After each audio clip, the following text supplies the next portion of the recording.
We're federales. You know, the mountain police. If you're the police, where are your badges? Badges? We ain't got no badges. We don't need no badges. I don't have to show you any stinking badges. Hey, good morning, good afternoon, good evening, good night, whoever you are, wherever you are, whoever you're with, whatever you're doing, however good it feels, however many times you're going to do it. I'm just glad you're doing it here with me, Legal Vices, on my little old channel I like to call Legal Vices because I'm creative like that. How are we all doing? It is I don't even know what day it is. I believe it's a Wednesday. It's a Wednesday today. We've got a lot of ground to cover, so we're going to keep our little introductory chit chat to an absolute minimum today, because there is like a 95% chance this one-parter is going to end up being a two-parter, because there's so much to go over. Okay, I can guarantee you it's going to be a two-part. I was just thinking, I may seem a little bit disjointed because there is literally so much to discuss in this. So much has just recently come to light that it's going to take a while to dig through this case. So I guarantee it's going to be a two-part. It's just how much we get through today and how much we have to roll over into Friday. So here we go. Well, again, welcome everybody. Good to see everybody here. Let's go. Brandon is here. What's up? Let's go, Brandon. We've got already kicking us off with 10 Legal Vices membership is Sebastian Mueller. Sebastian Mueller, thank you so much again for your extraordinary generosity in gifting memberships to everybody here. If you got one of those gifted memberships from Sebastian Mueller, please make sure you give him a super special thanks. And cheers to you for that, good sir. Right. That's a nice way to start us off. And we got our mods here. Adriana, we've got Mrs. K Grift. We got Gigi here for as long as she's gonna stick around for. Alabama Rose, Julie. Okay, we are fully modded up. Flux. Everybody's here. And of course, we can't forget our Let's Go Brandon mod. We modded him against it. Booterberries, one of our newest mods. Been there, done that. Hey, it's like all mods all the time. Swan Lake Lady's here. And of course, all of you. And I'm glad you're here because this is a very, very important case. If you are one of those people that believe that all policemen are right all the time and that no policeman can ever do any wrong, you're going to be, you might be a little bit, dare I say, triggered today, because I'm probably going to go off a little bit today on the cops. I've got my own theories of what happened, but I want to walk through what we've got here and let you decide. Okay, I won't tell you. Okay, I've already said that, so I guess I was debating whether to tell you my initial impressions and possibly contaminate you, but I think I've already contaminated you by saying that I'm going to go off ranting at the cops. I think this is a travesty. I think the fact that this kid is being held is utterly a travesty and a miscarriage of justice. I don't believe the cops even had a reason to talk to him in the beginning. And everything that happened after that is the own cop's fault. Now, that's where I'm coming from, and prove me wrong, as the old statement goes. Here's here's where we are with this. If you are not familiar with this case, I will give you just the bare basics, and we will unravel this as we go along. Police, a cop guy is driving down the road.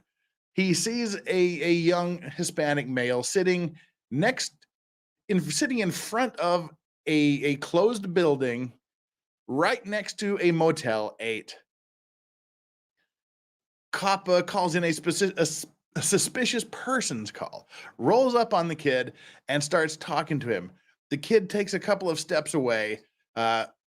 I will say we presume he doesn't speak English because he's not effectively communicating with the police officer in English.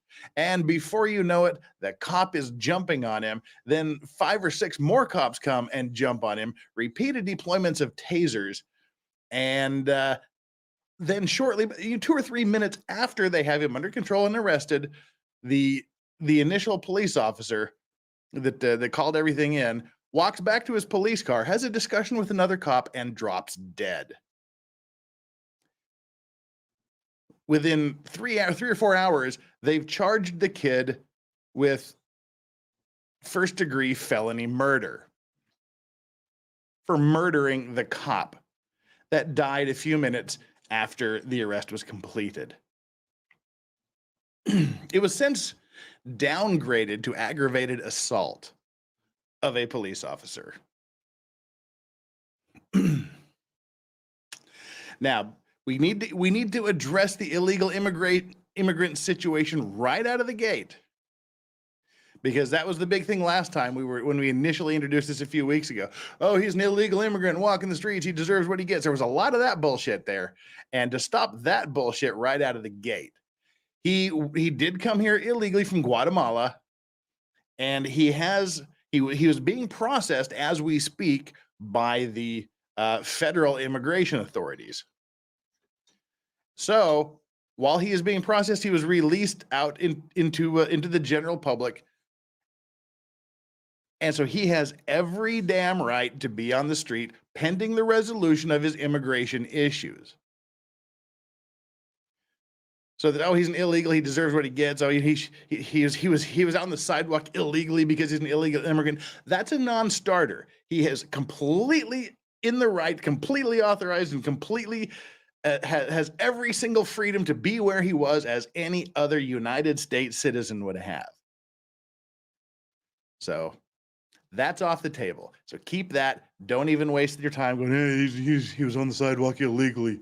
No, he is allowed to be out pending the resolution of his immigration status. That's where we'll leave it. So again, there's so much and I don't know the order to do these things in, because there's just so much going on. I think what I'll do is we'll go through the full body cam. There's two different versions of the body cam. It's about 14 minutes long, and we'll walk through this from what I see, and then we will read the investigation report. It's 44 pages. We don't need to read all of it, but we will read the majority of it, and that'll probably take us through today. And then Friday, we will look at a competency hearing, because just last week on the 22nd, he had a competency hearing to see whether he was competent to stand trial for a number of reasons, which we'll touch on a little bit today. Now, let's see. Before we get going, I want to give everybody a super shout out again. Thank you for being here. We have our like and subscribe poll. There's 247 of you here now, and 100 and some odd likes. 108 likes. Oh, come on. That's like 60% of you haven't done your job. Get down there and hit that like button, people. Let's do it. Let's keep our like ratio up. Let's get our like ratio right up to 250 right now. I know I haven't given you anything, but I swear, I promise we will give you something to like here in the very, very near future once we get going. And if you haven't subscribed and you're wondering what's going on, we're going to be following this case from the beginning to the end. We're following other cases, the Maya Kowalski case. In February, we've got the YNW Melly double murder retrial coming up. If Sarah Boone ever happens, if Courtney Clenny ever happens, we'll be covering that as well. But you hit that like and subscribe button and take our like and subscribe poll. Today's poll might have a little snark and facetiousness involved. How should cops respond to someone minding their own business? That's the poll question for today. Make sure you like, subscribe, and then take the poll. How should cops respond to someone minding their own business? 1, jump on them. 2, escalate the situation as much as possible. 3, deploy multiple tasers. Or 4, all of the above. All right. Currently in the lead with 67%. Y'all say cops should respond to someone minding their own business by all of the above. Yikes. All right. And we do have, oh my. Well, not to be outshined by Sebastian Mueller, Bella Stella has gone full membership subscriptions here. Well, let me you get the full foghorn for that. Woohoo! Bella Stella gets the foghorn. Thank you so much, Bella Stella, for gifting 20 Legal Vices memberships. That's incredibly generous of you. Please make sure you thank Bella Stella if you get one of these 20 gifted memberships. And with the $5 super chat, thank you so much for your generosity as well. Let's go, Brandon. Cops are horrible, soulless people who lie on probable cause affidavits over the holidays. That's oddly specific, but you know, there's just a few. There's just a few bad cops. Just a few.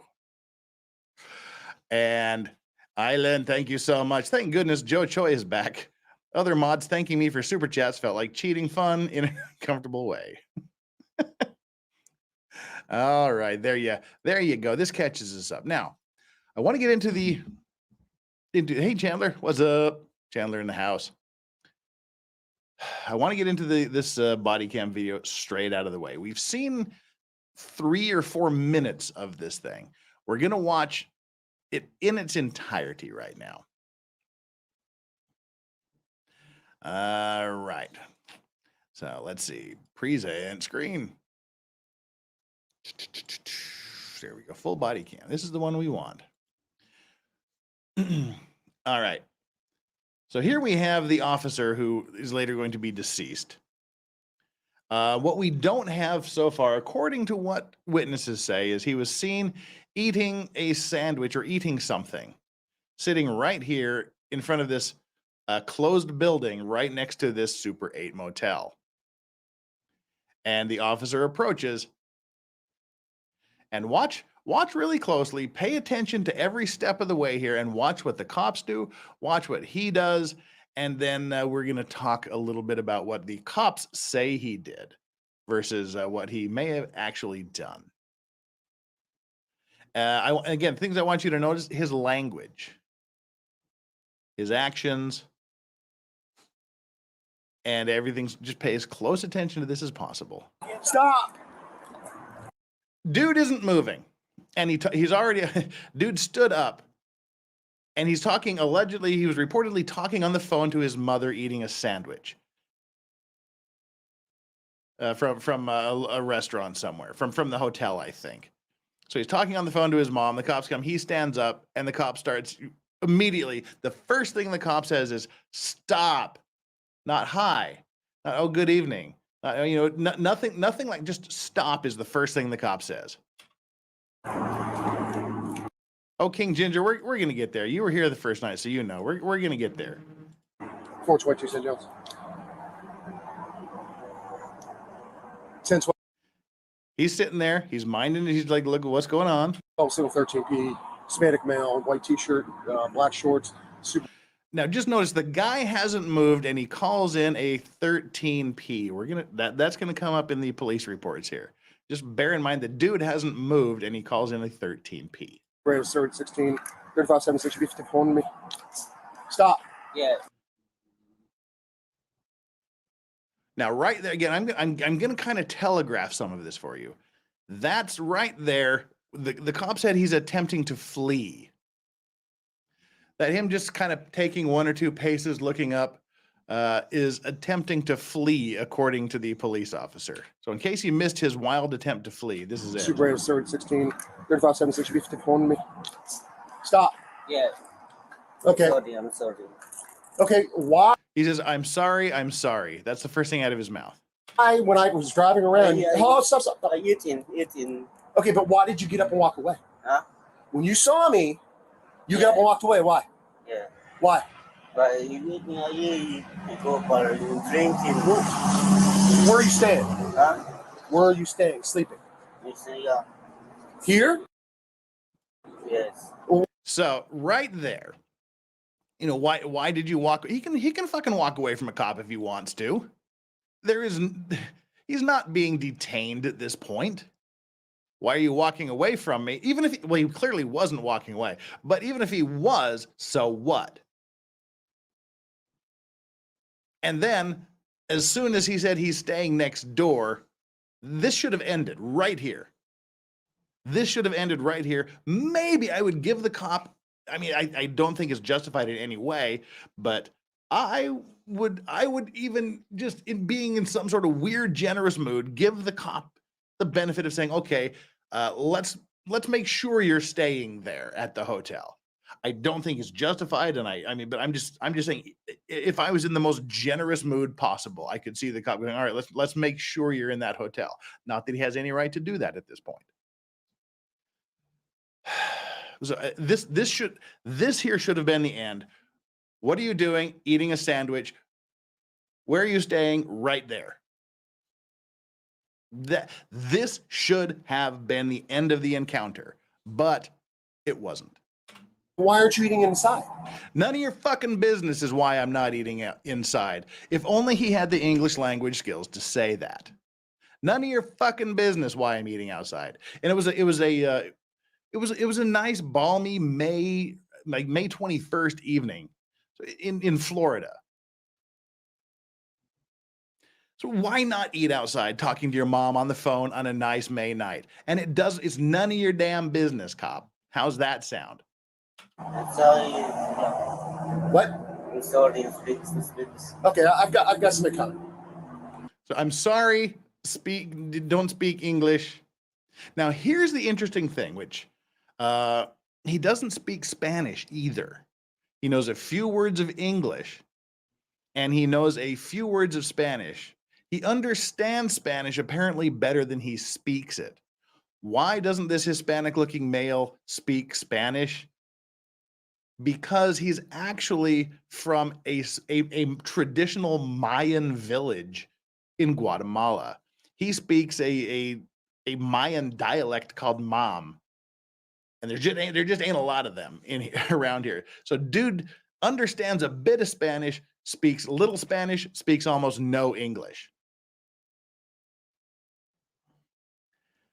And the thing we're going to get into when we start looking at the competency hearing is in the mom language, they have kind of they have like two ways of speech. One is like a metaphorical way of speaking, you know, like the Star Trek Darmok and Jalad at Tanagra thing. There's a metaphorical way of speaking and a very literal way of speaking. So even if he did understand them, a lot of these things this cop is going to be doing, they don't have a linguistic or cultural concept of, which is really fascinating. But anyway, the cop doesn't know this. The cop just thinks he's got a Hispanic guy here that might not speak English, but speaks Spanish. So he says, I got somebody on the way. Okay, do you have any ID and identification license? What? ID, identification. Yeah. In the room? Yeah. Okay, what's your first name? Huh? Your first name. I'm sorry. I'm speaking. Okay, do you have any weapons on you? Huh? You have any weapons on you? No. Well, you know what that is. Turn around, let me look. Turn around, let me look. Nope. That also, people, is a no-go. That's a no-go. Why is that a no-go? People are like, oh, and people will throw around, it's a Terry stop. It's a Terry stop. The cop can search him for weapons because he's wrong. Let me tell you a little bit about Terry v. Ohio. Terry v. Ohio is that is the precedent for when a police officer is allowed to stop and search you. And some of you are hitting on the point here. Now, an officer conducting a Terry pat down, which is what he wants to do here. He's talking to a dude and he allegedly wants to pat him down for weapons. In order for him to do that lawfully under Terry v. Ohio, there must be a reasonable suspicion that the person has committed, is committing, or is about to commit a crime. Those three things must be met before this even gets to go. He must have a reasonable suspicion to presume or to believe that the person has committed, is committing, or is about to commit a crime. Talking to your mom on the phone, sitting on the sidewalk, eating a sandwich does not meet that threshold in any way, shape, or form that I can possibly conceive of. Now, that's not the end. That just gives them the right to talk to the dude, to stop the guy.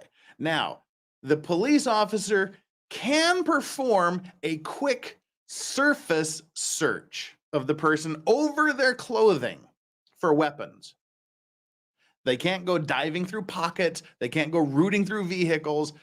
They can do just a quick pat down over the clothes if Again, they just can't do that. You meet these three, they get to pat you down. No, they can only do this pat down over your clothes if the police officer has another reasonable suspicion, the reasonable suspicion that the person who they're talking to is armed and presently dangerous.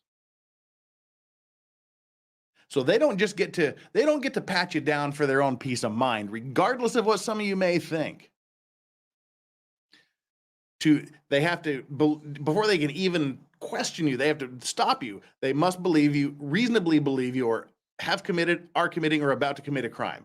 Once they do that, in order to pat you down, they must have a reasonable belief that you are currently, presently, right now when they're doing it, armed and dangerous. Now, that armed and presently dangerous, that just can't be based on the officer's hunch.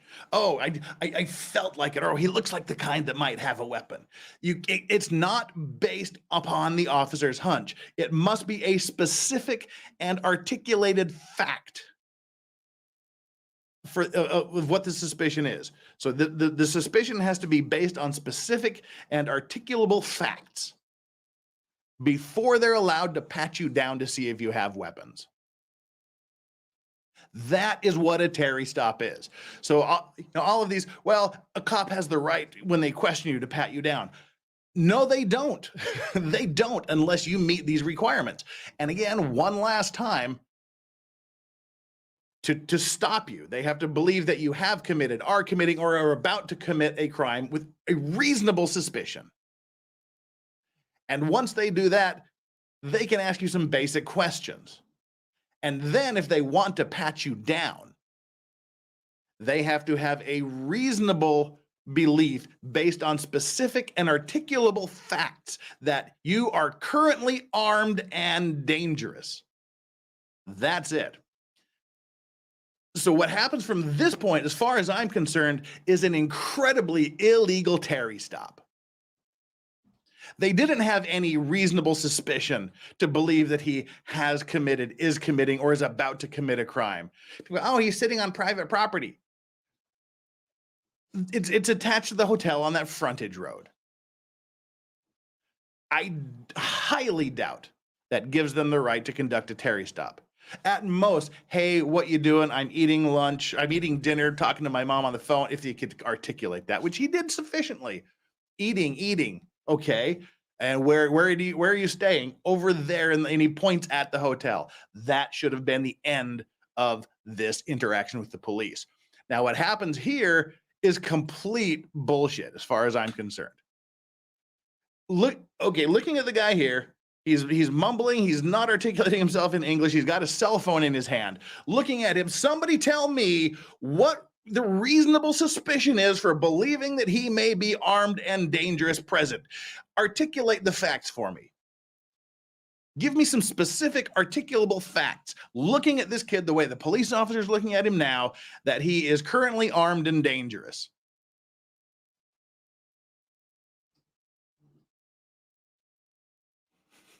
Melanie Schuyler, he should have told the cops to F off. Well, that would help if he spoke English or Spanish and knew his rights and knew he could do that. That's part of the problem.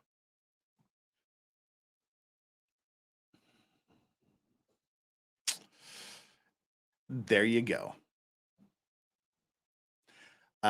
It's not there. So everything from this point is due exclusively to the cops' actions as far as I'm concerned. His food, it's in all the police reports. His food was in a container somewhere over on this side over here somewhere. The cops mentioned the food in a white styrofoam container. All right, here we go. But ID, identification. yeah. In the room? Yeah. Okay, what's your first name? Huh? Your first name. I'm sorry, I'm speaking. Okay, do you have any weapons on you? Huh? You have any weapons on you? No. Well, you know what that is. Turn around, let me look. No. Turn around. Turn around. But no. Don't This is walk fucking away bullshit. from me. This is fucking bullshit right here. Oh, no, sorry. Don't pull away from me. Did you see him even flinch in a way that looked like he was trying to pull away? That's some more cop-ass bullshit going on right there. Bush McFadden, I will never highlight your comment. All right, fine. There, highlight your comment. Don't know the deal is. Oh, this one, the cop has a boner. That's a fact. Yeah, this cop's got a serious hard-on, which may have contributed to the lack of blood pumping through his actual heart at the time. But yeah, did anybody see any flinch whatsoever that seemed to even begin to suggest the possibility that he was pulling away from the cop?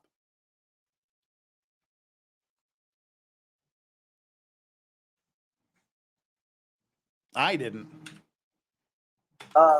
Don't walk away from me. No, sorry. Don't pull away from me.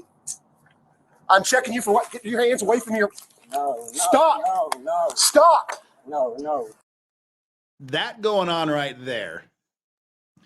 This is a I guess now a deceased police officer recording himself conducting an illegal search and seizure, as far as I am concerned.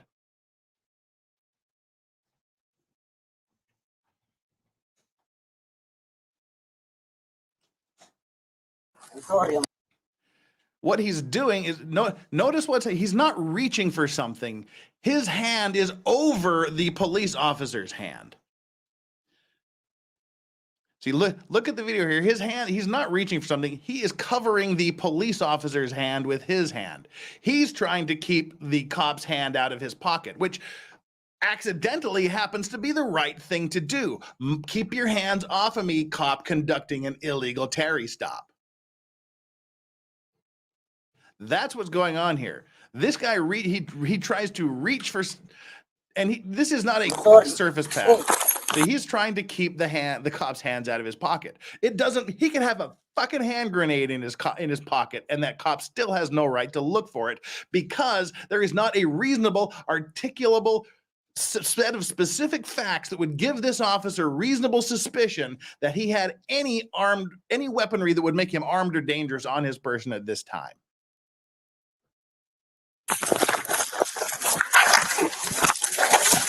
So then it gets into a tussle, and now he is trying to flee. Why? Because there's a big old cop on him. This is a fight. Okay, this is a fight or flight response, and nothing anybody can say. We have a guy who's in the country facing deportation proceedings, or at least immigration proceedings. He's there. He's minding his own business. He doesn't speak the language. A cop comes up, lays hands on him, starts babbling something in English, and starts grabbing at his crotchal area.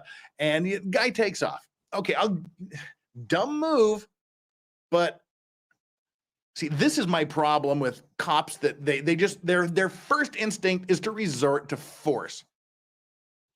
My problem with that is it solves nothing, and it initiates this fight or flight response in people. And once they try the flight part, and then it becomes a ground struggle, the fight kicks in. Nobody likes to be kicked, punched, kneed, batoned, tased by cops.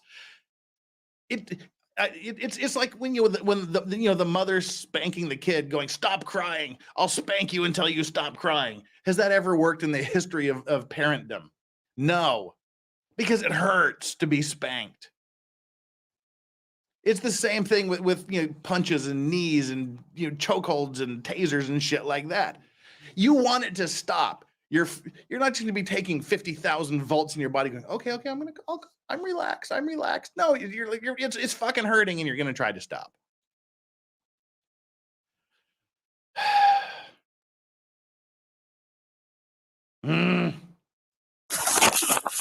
So he goes to the ground. No, I'm sorry. I'm sorry. Turn around. Get on the ground. Hey, I'm sorry. Get on the ground. I'm sorry.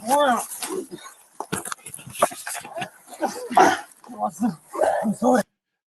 So the only thing he's saying at this point is, "I'm sorry, I'm sorry, I'm sorry, I'm sorry."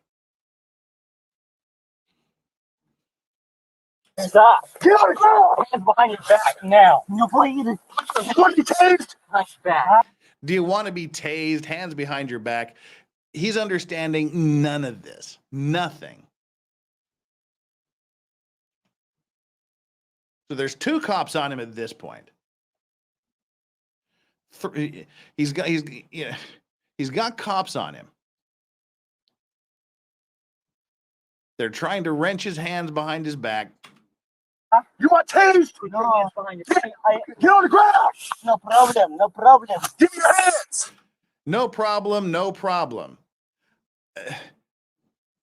This is just, and it annoys me and it bothers me to no end that you've got the cops trying to force him onto the ground when everything you know about people and how people react is that when you're trying to force someone to the ground, I guess we can get rid of King Ginger's comment. When someone when someone is trying to force you to the ground and you don't want to be on the ground, your instinct is to push back.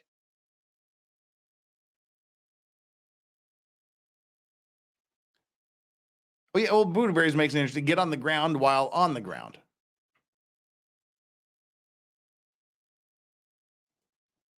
Sorry, Give us your hands! sorry. Give us your hands! I'm sorry. I'm sorry. I'm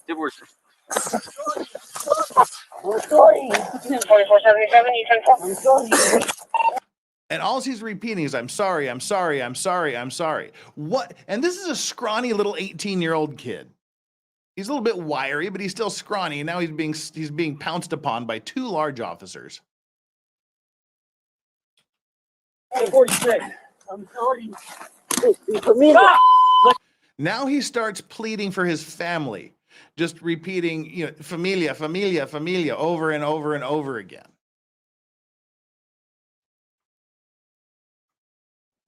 No. Is he going after your gun? And what the fuck is that? This sounds like a complete setup to me. Did you hear that? They're just sitting here struggling, and the cop asks, is he going for your gun? That smells to me like a cop looking for a reason to use some extreme force on somebody. It's not, he's going for your gun or he's reaching for my gun. It's a question. Is he going for your gun? Why, yes, he is. Well, let's beat the ever-loving snot out of him.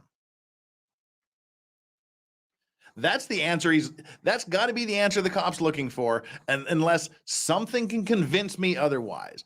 It's weird that a cop in the middle of a struggle would be asking, is he going for your gun?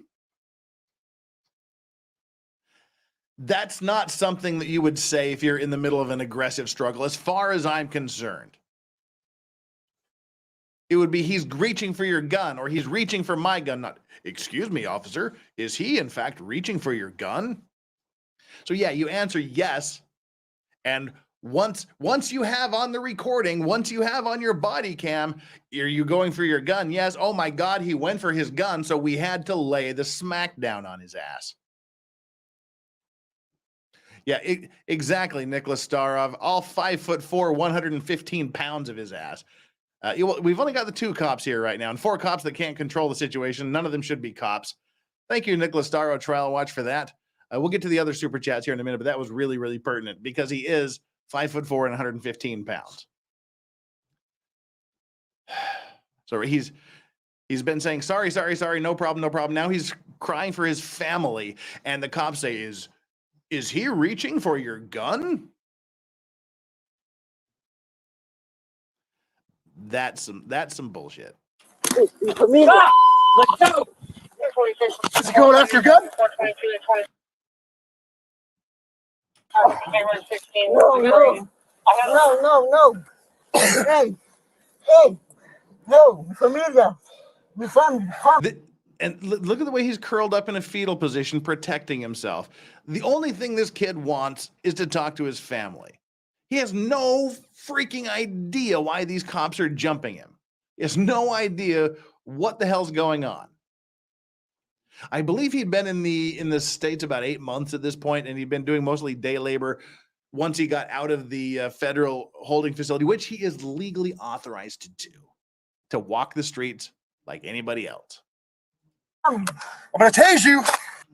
Again, the threats of being tased. Family, stop! Family. Put your hands behind you. Family. Okay, from the cop's point of view, he's attempting to flee. But looking at it from a basic freaking humanity standpoint, what's he really trying to do here? He's begging for his family. The kid just wants to get to a family member, whether it's on the phone or whatever. Yeah, Flux says, we have no idea why the cops are jumping on him and we speak the language. Exactly.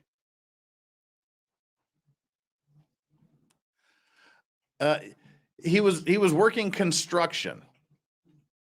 He was working construction. We don't know if it was actually doing construction or cleaning up garbage. But anyway, a lot of the other people, none of the other people that were in the hotel room with him spoke much English either. So apparently it's possible to do day labor construction work with little or no English.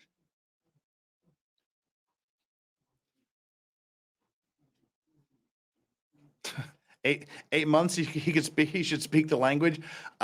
How? Where he's working all day, taking classes. Taking classes from who? He doesn't speak Spanish, doesn't speak English. He speaks this. And tell you what, come to Korea and see how much Korean you get in 8 months. Yeah, it's doesn't quite work like that. And regardless, that has nothing to do with getting your ass whooped by the cops after an illegal Terry stop. Anywho, let's get back to this. Don't want to argue too much with chat, but just don't say dumb shit. Right. So here he is. From the cop's point of view, he is attempting to flee at this point. But I'm arguing from a human point of view, when he's standing up, begging for his family, it shouldn't have got to this point. Let's put it that way. Family. Okay, he's standing up. At what point right now is he a threat? He didn't take a swing at the officer. He didn't do anything. He stood up. His hands were up. I'm sure it wasn't like this kind of thing, but his hands were plainly visible. He's up. He's not struggling. And now Officer Friendly here has got him in the arm lock and is gonna go for the takedown. See, Family. He's just standing up, and that's it. But no, leg sweep. Put your hands behind your fucking back. Family. When the cops start cursing, put your hands behind your fucking back. Professionalism has left the building and frustration has settled in. Frustration settles in. That's when cops start doing things out of anger, not out of their duty to protect and serve. Turn around. First taser shot. Let's play a game. Let's play count the tasers, shall we? That's the first taser shot to his leg. Put your hands. No. Here's your hands. No. Hands. Huh? Hands. Hands. Lay on your stomach. I'm sorry, no speak English. Lay on your stomach. Stop. There you go. Don't speak English. Don't speak English. So again, the American way to deal with someone who doesn't speak English is to shout it louder. Get on your stomach. I don't understand English. Get on your stomach. Okay, that helps. And well, as you can see, we've also stopped it here on the second taser shot. Lay on your stomach. I'm sorry, no speak English. Lay on your stomach. Stop. Roll over. Now, notice how he felt the taser go in his leg and he put his hand in front of his leg to block the taser. Stop. Hey, stop. You're gonna get it again. Huh? Stop. Stop. You're going to get it again. What? Huh? Going for the pain submission in the wrist grab. Give us your hands. Family. Hey, family.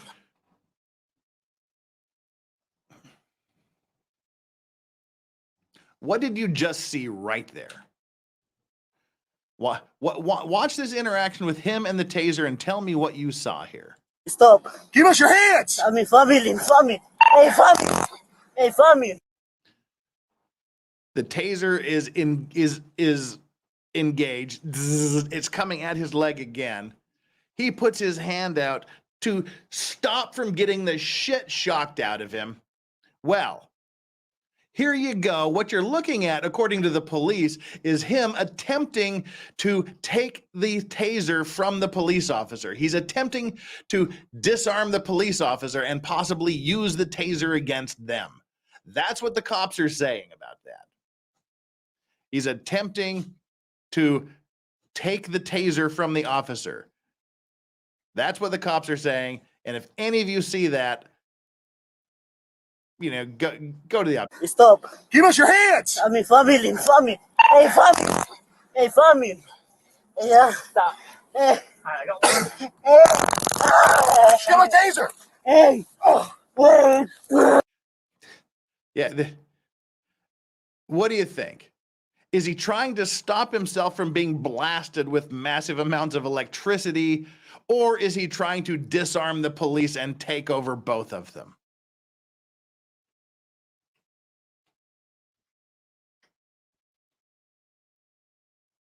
Do you see this? Oh my God, he's taking my taser. Hey, family. Hey, family. Yeah. Stop. Hey. I don't. Get my taser. Hey. Let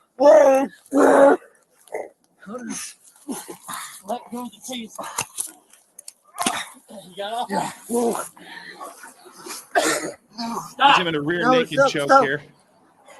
He's in the rear naked choke, laying on the ground saying, stop, stop, stop.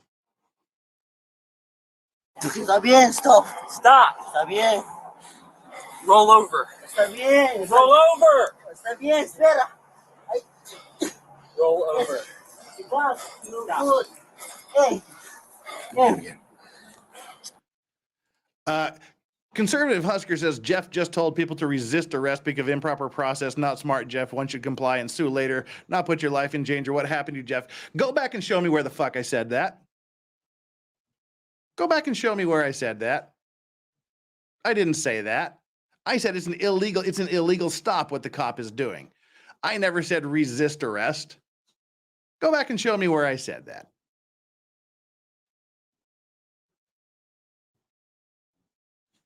I'm waiting. Go back and show me where I said that.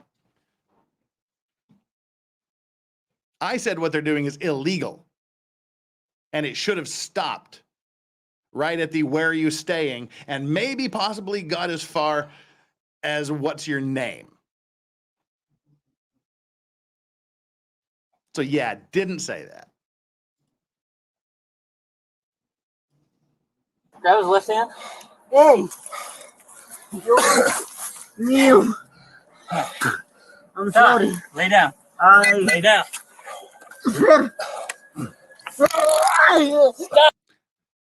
Third taser blast, fourth engagement of the taser, right to his damn spine.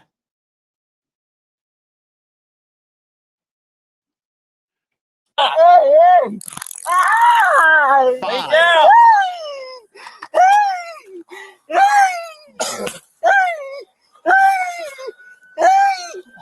Here comes more cops to jump on.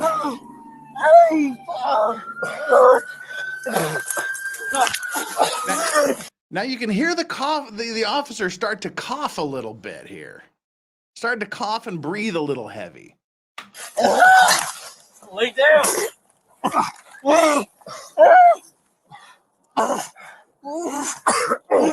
still got his left hand.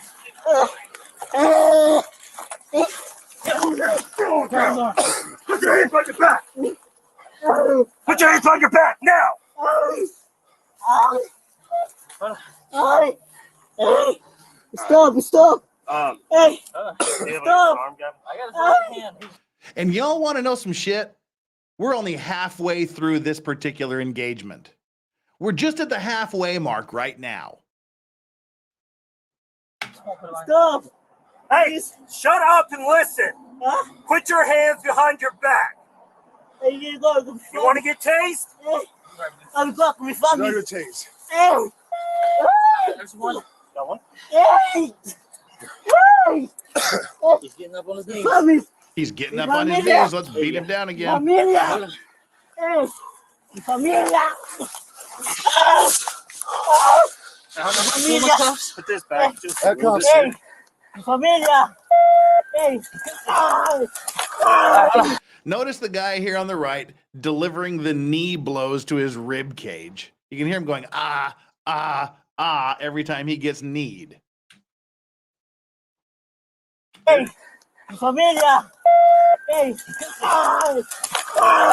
give me this arm now. Give me this arm. All right, give me the other. Got it. Stop. 44 seconds. Now he's handcuffed, and Officer Cam here is breathing heavily and coughing. Don't hurt everybody else. 477, copy 1 secure, downgrade additional units for 2110. Catch my breath some more. Yeah.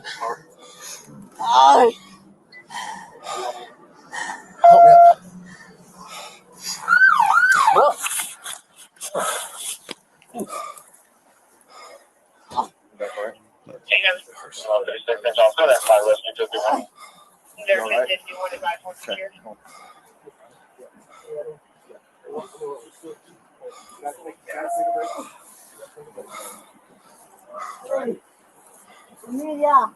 He's still asking for his family. Oh, he's not old. The cop whose body cam you're seeing now is the cop that died.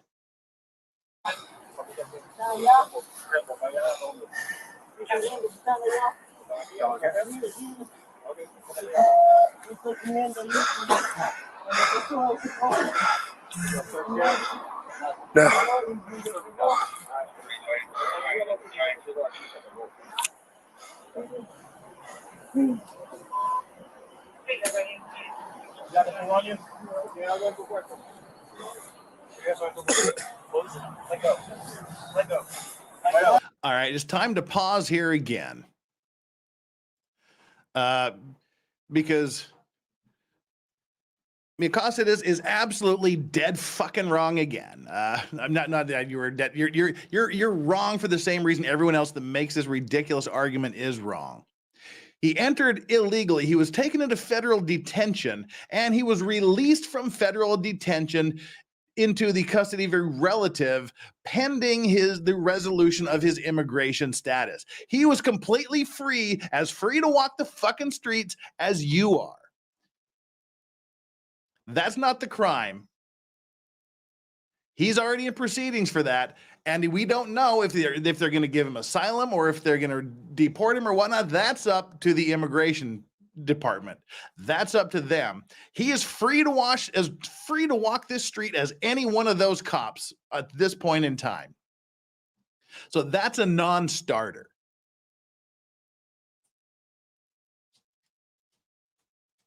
Hey, George, you got some water? Water?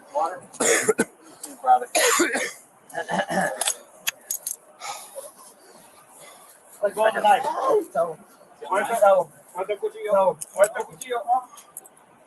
Let's go on the knife. Okay, so officer, he drops his cuffs. He's still breathing heavy. Yeah, see, welcome to America, where the cops don't get to stop you just to question what your immigration status is. They don't get to do that because that's not something that happens in America. It doesn't matter if the cops know that or not. It is well beyond the scope of anything they have any right to ask him. And we don't go around America watching, show me your papers. Where are your papers? We don't go around doing that. Now, what's allegedly happening here? What's allegedly happening here while he's being handcuffed and screaming is they're alleging that he had a pocket knife. While handcuffed, he reached around to the front to his front pocket and removed a pocket knife and was attempting to open the pocket knife to stab the police officer. That's what the police officer is saying. That's why you hear this officer say, "I'll break your fucking hand." No. Let go of the knife. I'll break your fucking hand. Suelta el cuchillo. Va a romper tu brazo. That's out.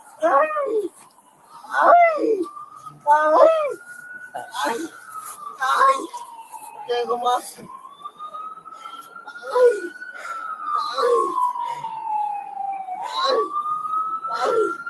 Voy a ir a ver mi familia ya.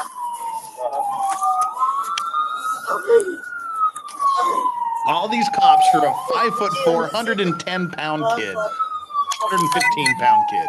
Sandía.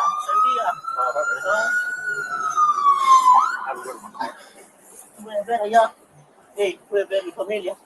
Hey, voy a ver mi familia. Hey.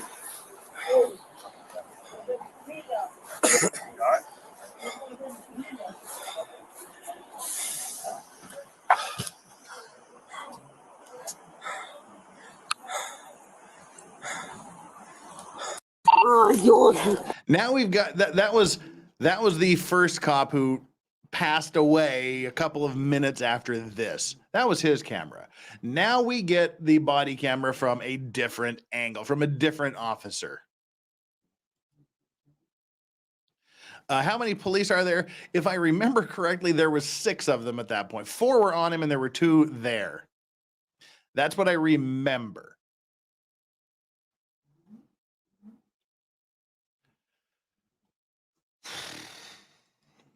I'm 1046. I'm sorry. 4477, you 10-4. I'm sorry. Hey, 1046. I'm sorry. It's mi familia. Stop! Let go!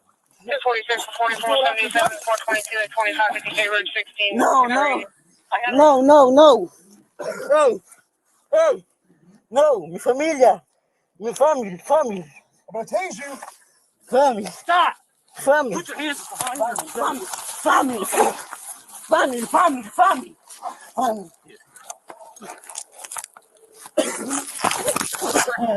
I can't fucking back. Family.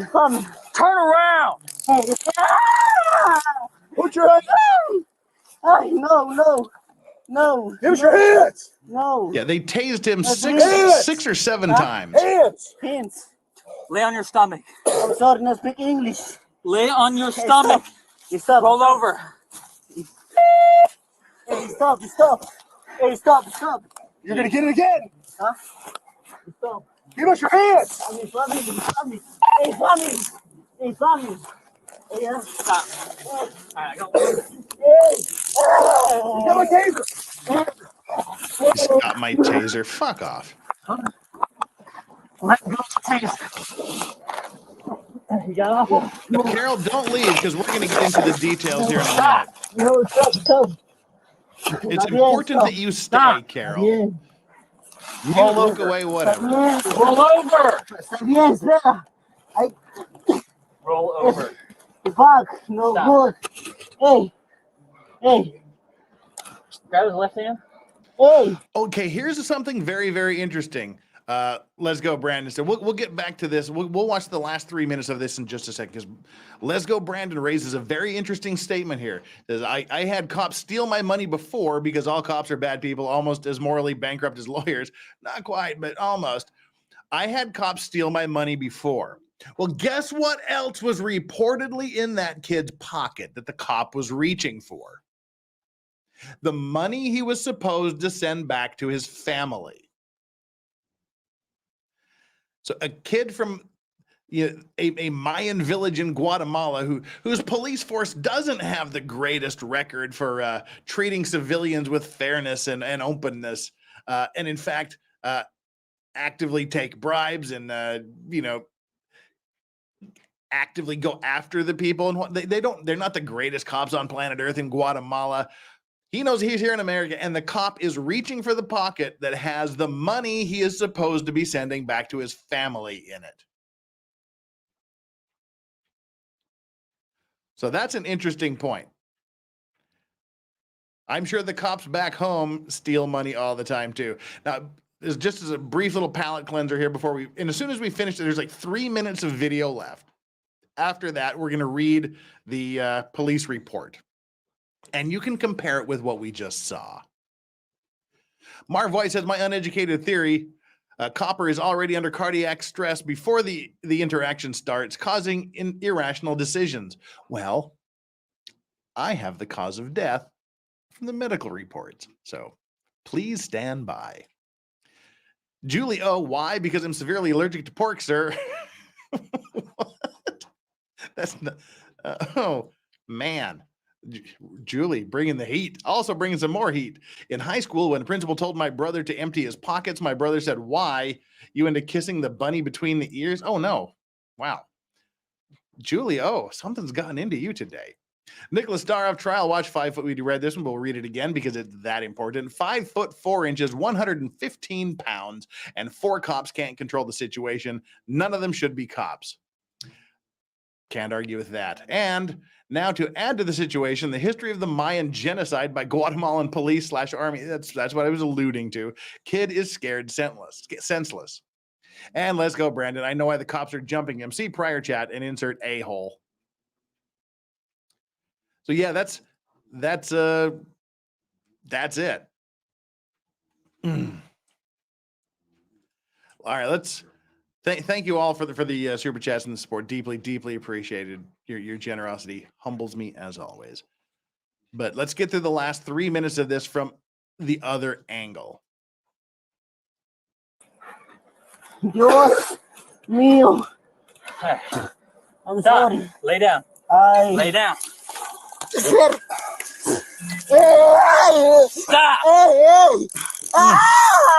Lay down.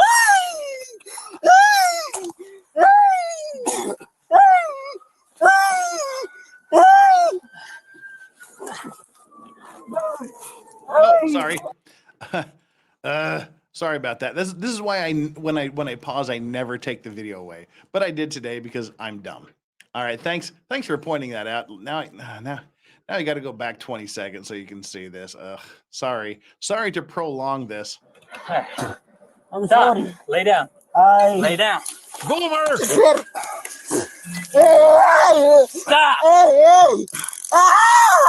Lay down.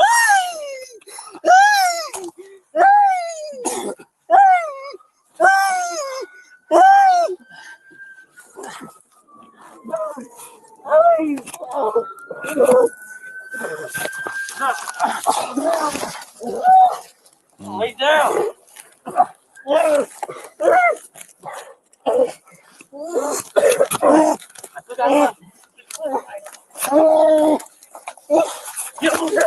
Hands on. Put your hands on your back. Hands on your back now.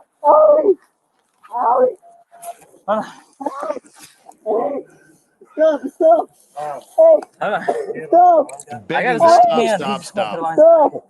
Hey, shut up and listen. He was tased at least 6 times. The taser was deployed 7 times. I don't know if he hit it with his hand the second time when he was trying to push it away. Listen. Put your hands behind your back. You want to get tased? He's already been. There's one. He's getting up on his knees. Mi familia. There you go. Mi familia. Hey. Mi familia. I don't know how to pull my cuffs. Put this back. Hey. Mi familia. Hey. Comes the knees to the right. Give me this arm now. Give me this arm. All right, give me the alarm.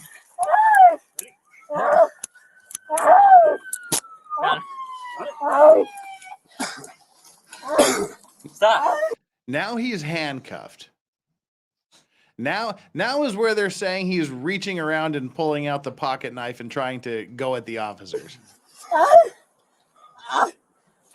4477 secure. Conquered everybody else.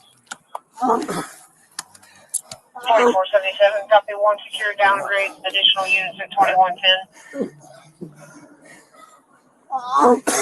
Catch my breath and we'll Yeah. start.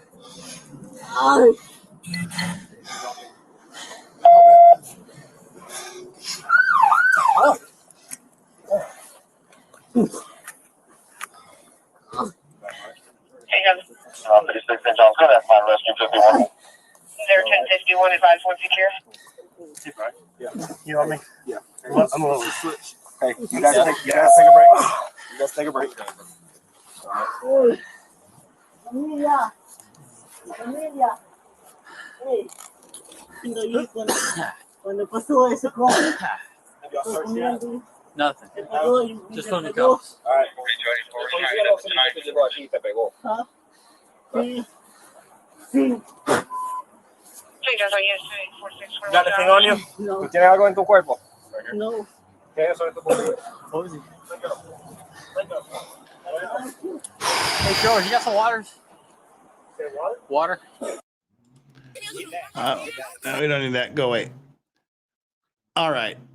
That's the end of the currently available body cam footage. And I don't know what you guys saw, but I just watched 4 officers torture a kid, beat and torture a kid, tasing him 6, possibly 7 times, delivering knee shots to his ribs, doing all the pain tolerance, the pain compliance things, because he was sitting on a sidewalk eating a sandwich, talking to his mother on the phone. Remember that. How old is he? He's 18 years old, 5'4", 115 pounds.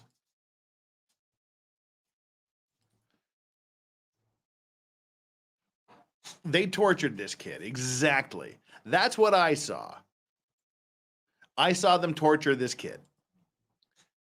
He was sitting on a corner, on a curb, where he had every right to be, in a building attached to the hotel where he's staying and living, eating food from the hotel on a mild, balmy May night, talking to his mother on the phone.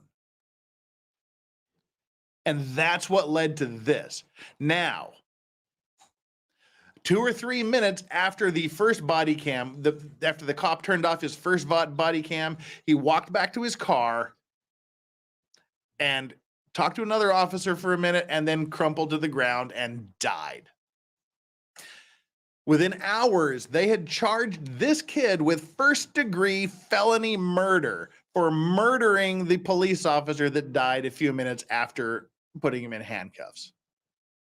It was later dropped to aggravated manslaughter, but still he's being charged currently with aggravated manslaughter.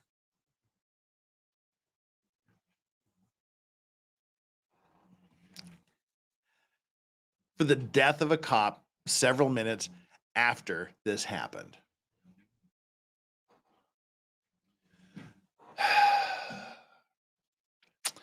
Right. We'll read the super chats we have here so far, and then I'm debating whether to go through this news article or whether okay.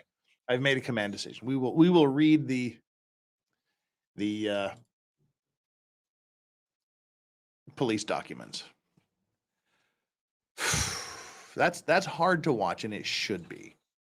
That is some BS right there.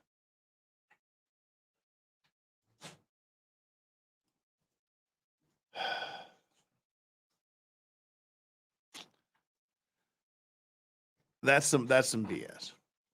Let's go. Brandon says this video is an embarrassment to use the strongest language YouTube will allow me. Isn't it weird that they won't let you say things, that they'll let me say things? Yeah. Let alone the charges. He's charged with aggravated manslaughter in the death of the police officer that arrested him. Whiskey 77, thank you so much for your generosity in the super chat. Also important is 2 cops holding him down and the rest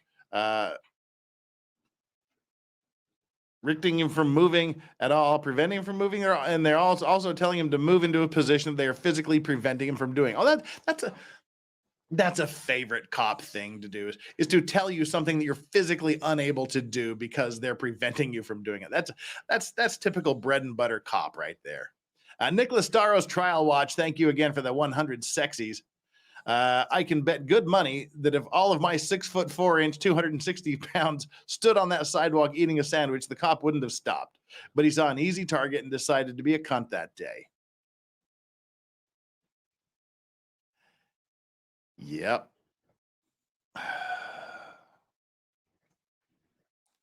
Now I've seen calls for Gosney on this, but Steve Gosney's office is actually advising trial counsel on this case. So Steve Gosney cannot say anything. He cannot comment in any way, shape, or form about this case.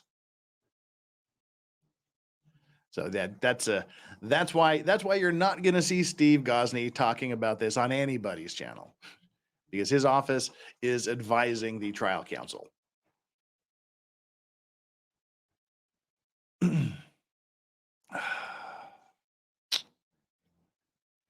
That's rough. That's a rough video to watch. Now, let's hear about it from the police perspective, shall we? And this is why this became a two-part hearing. I mean, a two-part episode. What I was planning on doing right now was going and showing the competency hearing that was held last week. We're going to delay the competency hearing to Friday because late this afternoon, I finally got a hold of the police investigation report. It's 44 pages. We don't have to read all 44 pages, but we're going to read a substantial part of it. And a lot of it's repetitive, but it's the same story from the different cops' perspective. So we'll look at that. And I mean, hey, Yoda, stop. Why must you lick each other's ears like that? All right, had to call the dogs off of each other. They were licking each other's ears. Whew, that's a stressor. I need to refill the Boulevardier cocktail here. Then we'll get into the police report. Whiskey ASMR. There we go. All right.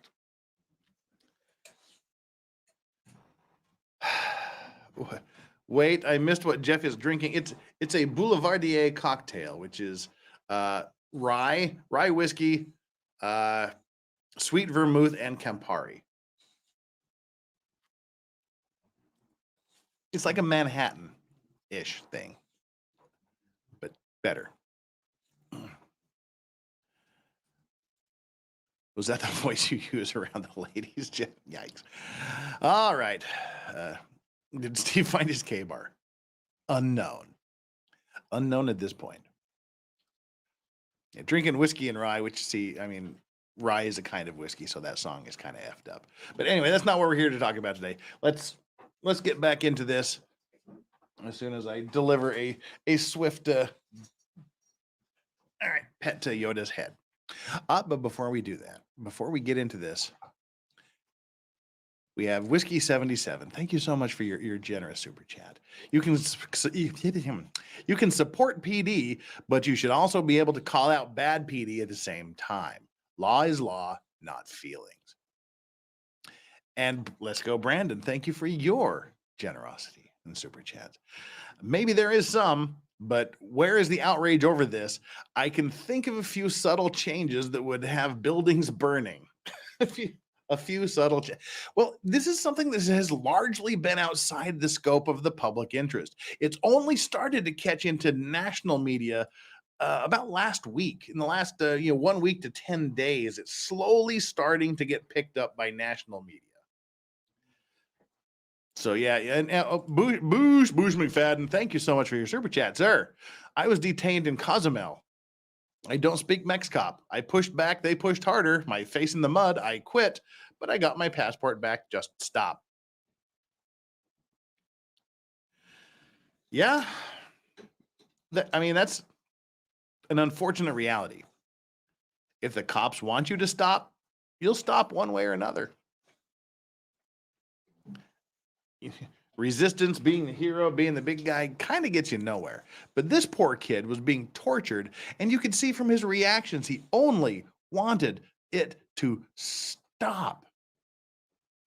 He only wanted it to stop. He's crying while he's being tased 6 or 7 times. He's screaming for his mother. He knows he's getting blasted in the leg again, so he puts his hand on the taser to push it away, not try to grab it. You can see he straight arms the taser away and puts it in the dirt. And the cop's like, he's got my taser. He's got my taser. Yeah.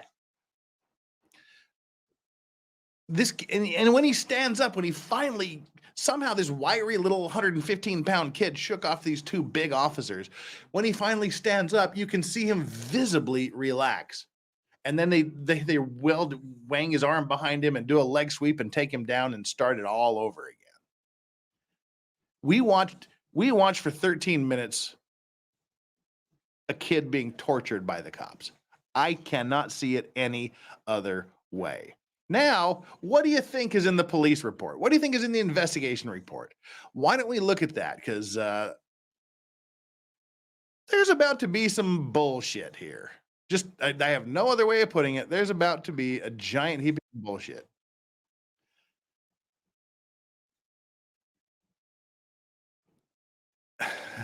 Now, why so long? I saw this almost a month ago. The full body cam was only released a few days ago. We did the news story 3 weeks ago, Gigi. When it first came to light, we did a news story. We didn't have the full body cam footage at that point, but that it just kind of came out about 6-7 days ago, and now we've got this. But speaking of giant piles of BS, it's Megan Fox. Well, that was quite the intro. Thank you. Was that a weird segue?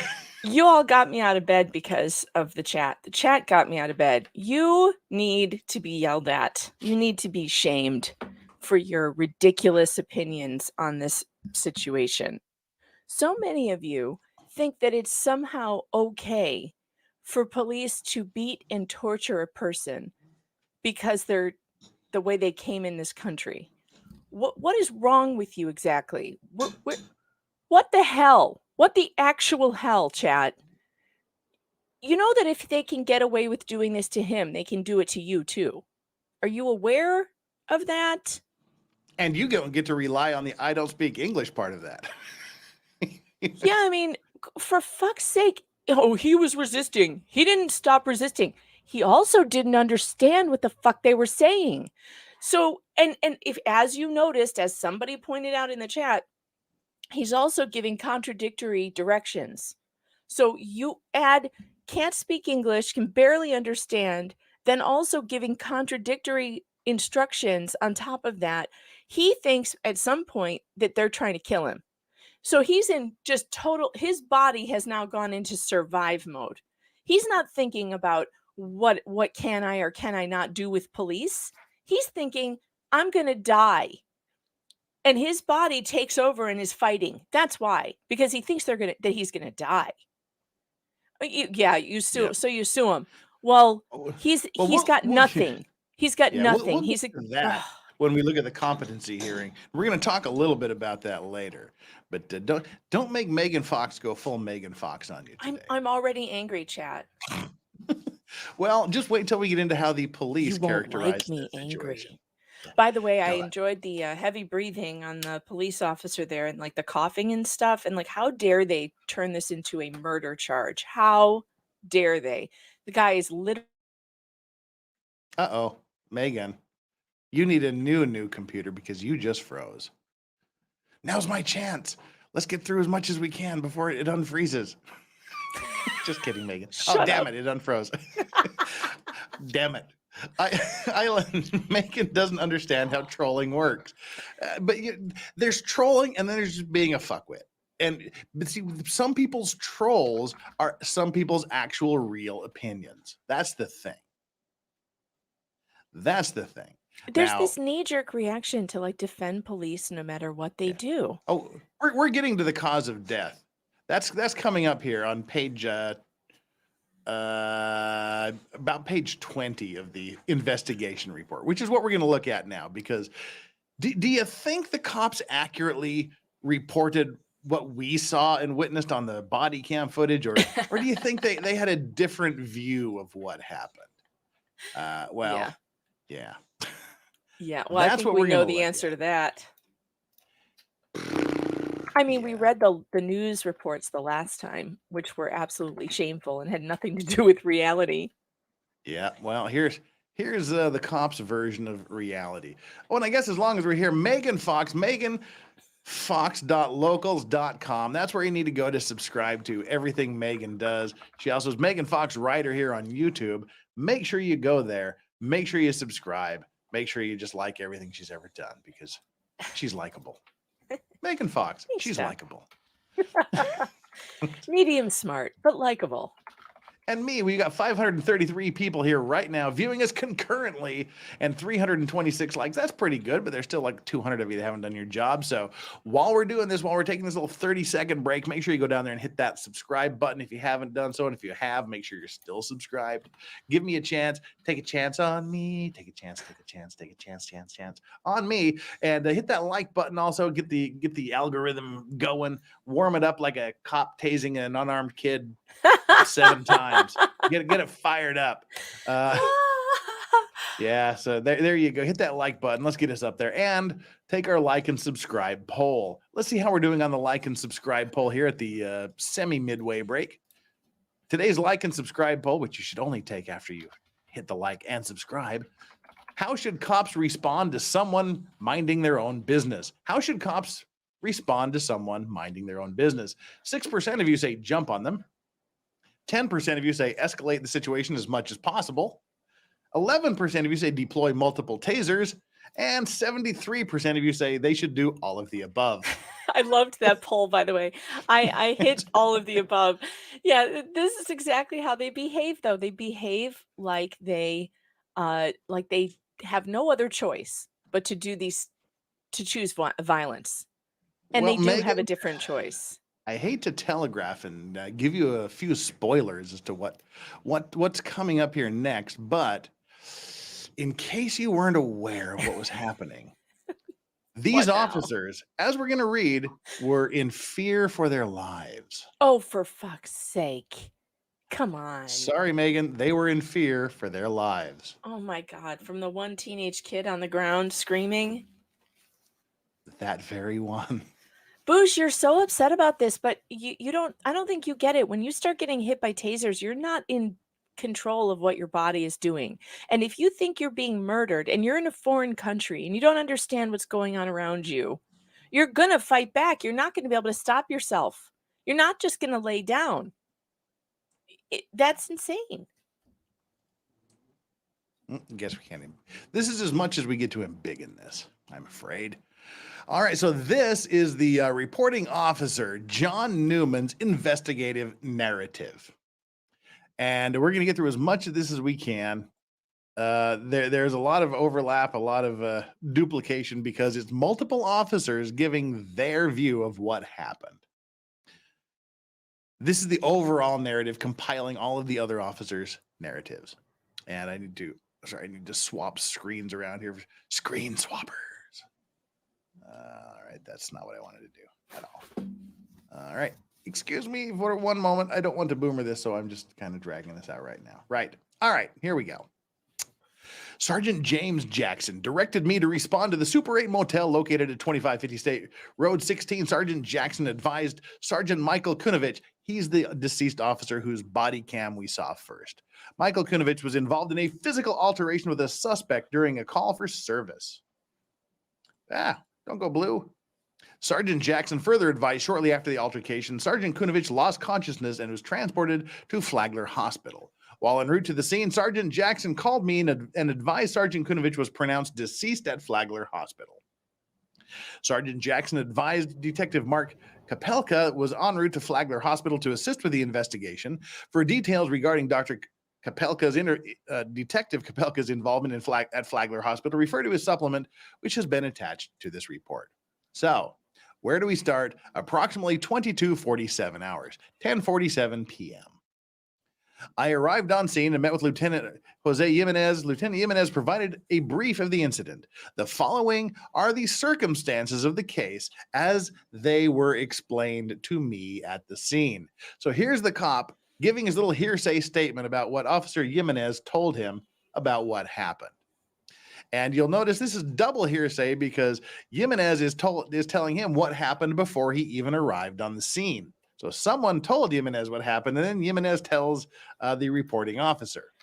At approximately 21:05, that's 9:05 p.m., It's not 2 a.m. It's not 3 a.m. It's 9. Everybody's out on the street at 9:05 a.m. He's having some food, talking to his mom in the building next to the Hotel 8 where he's staying.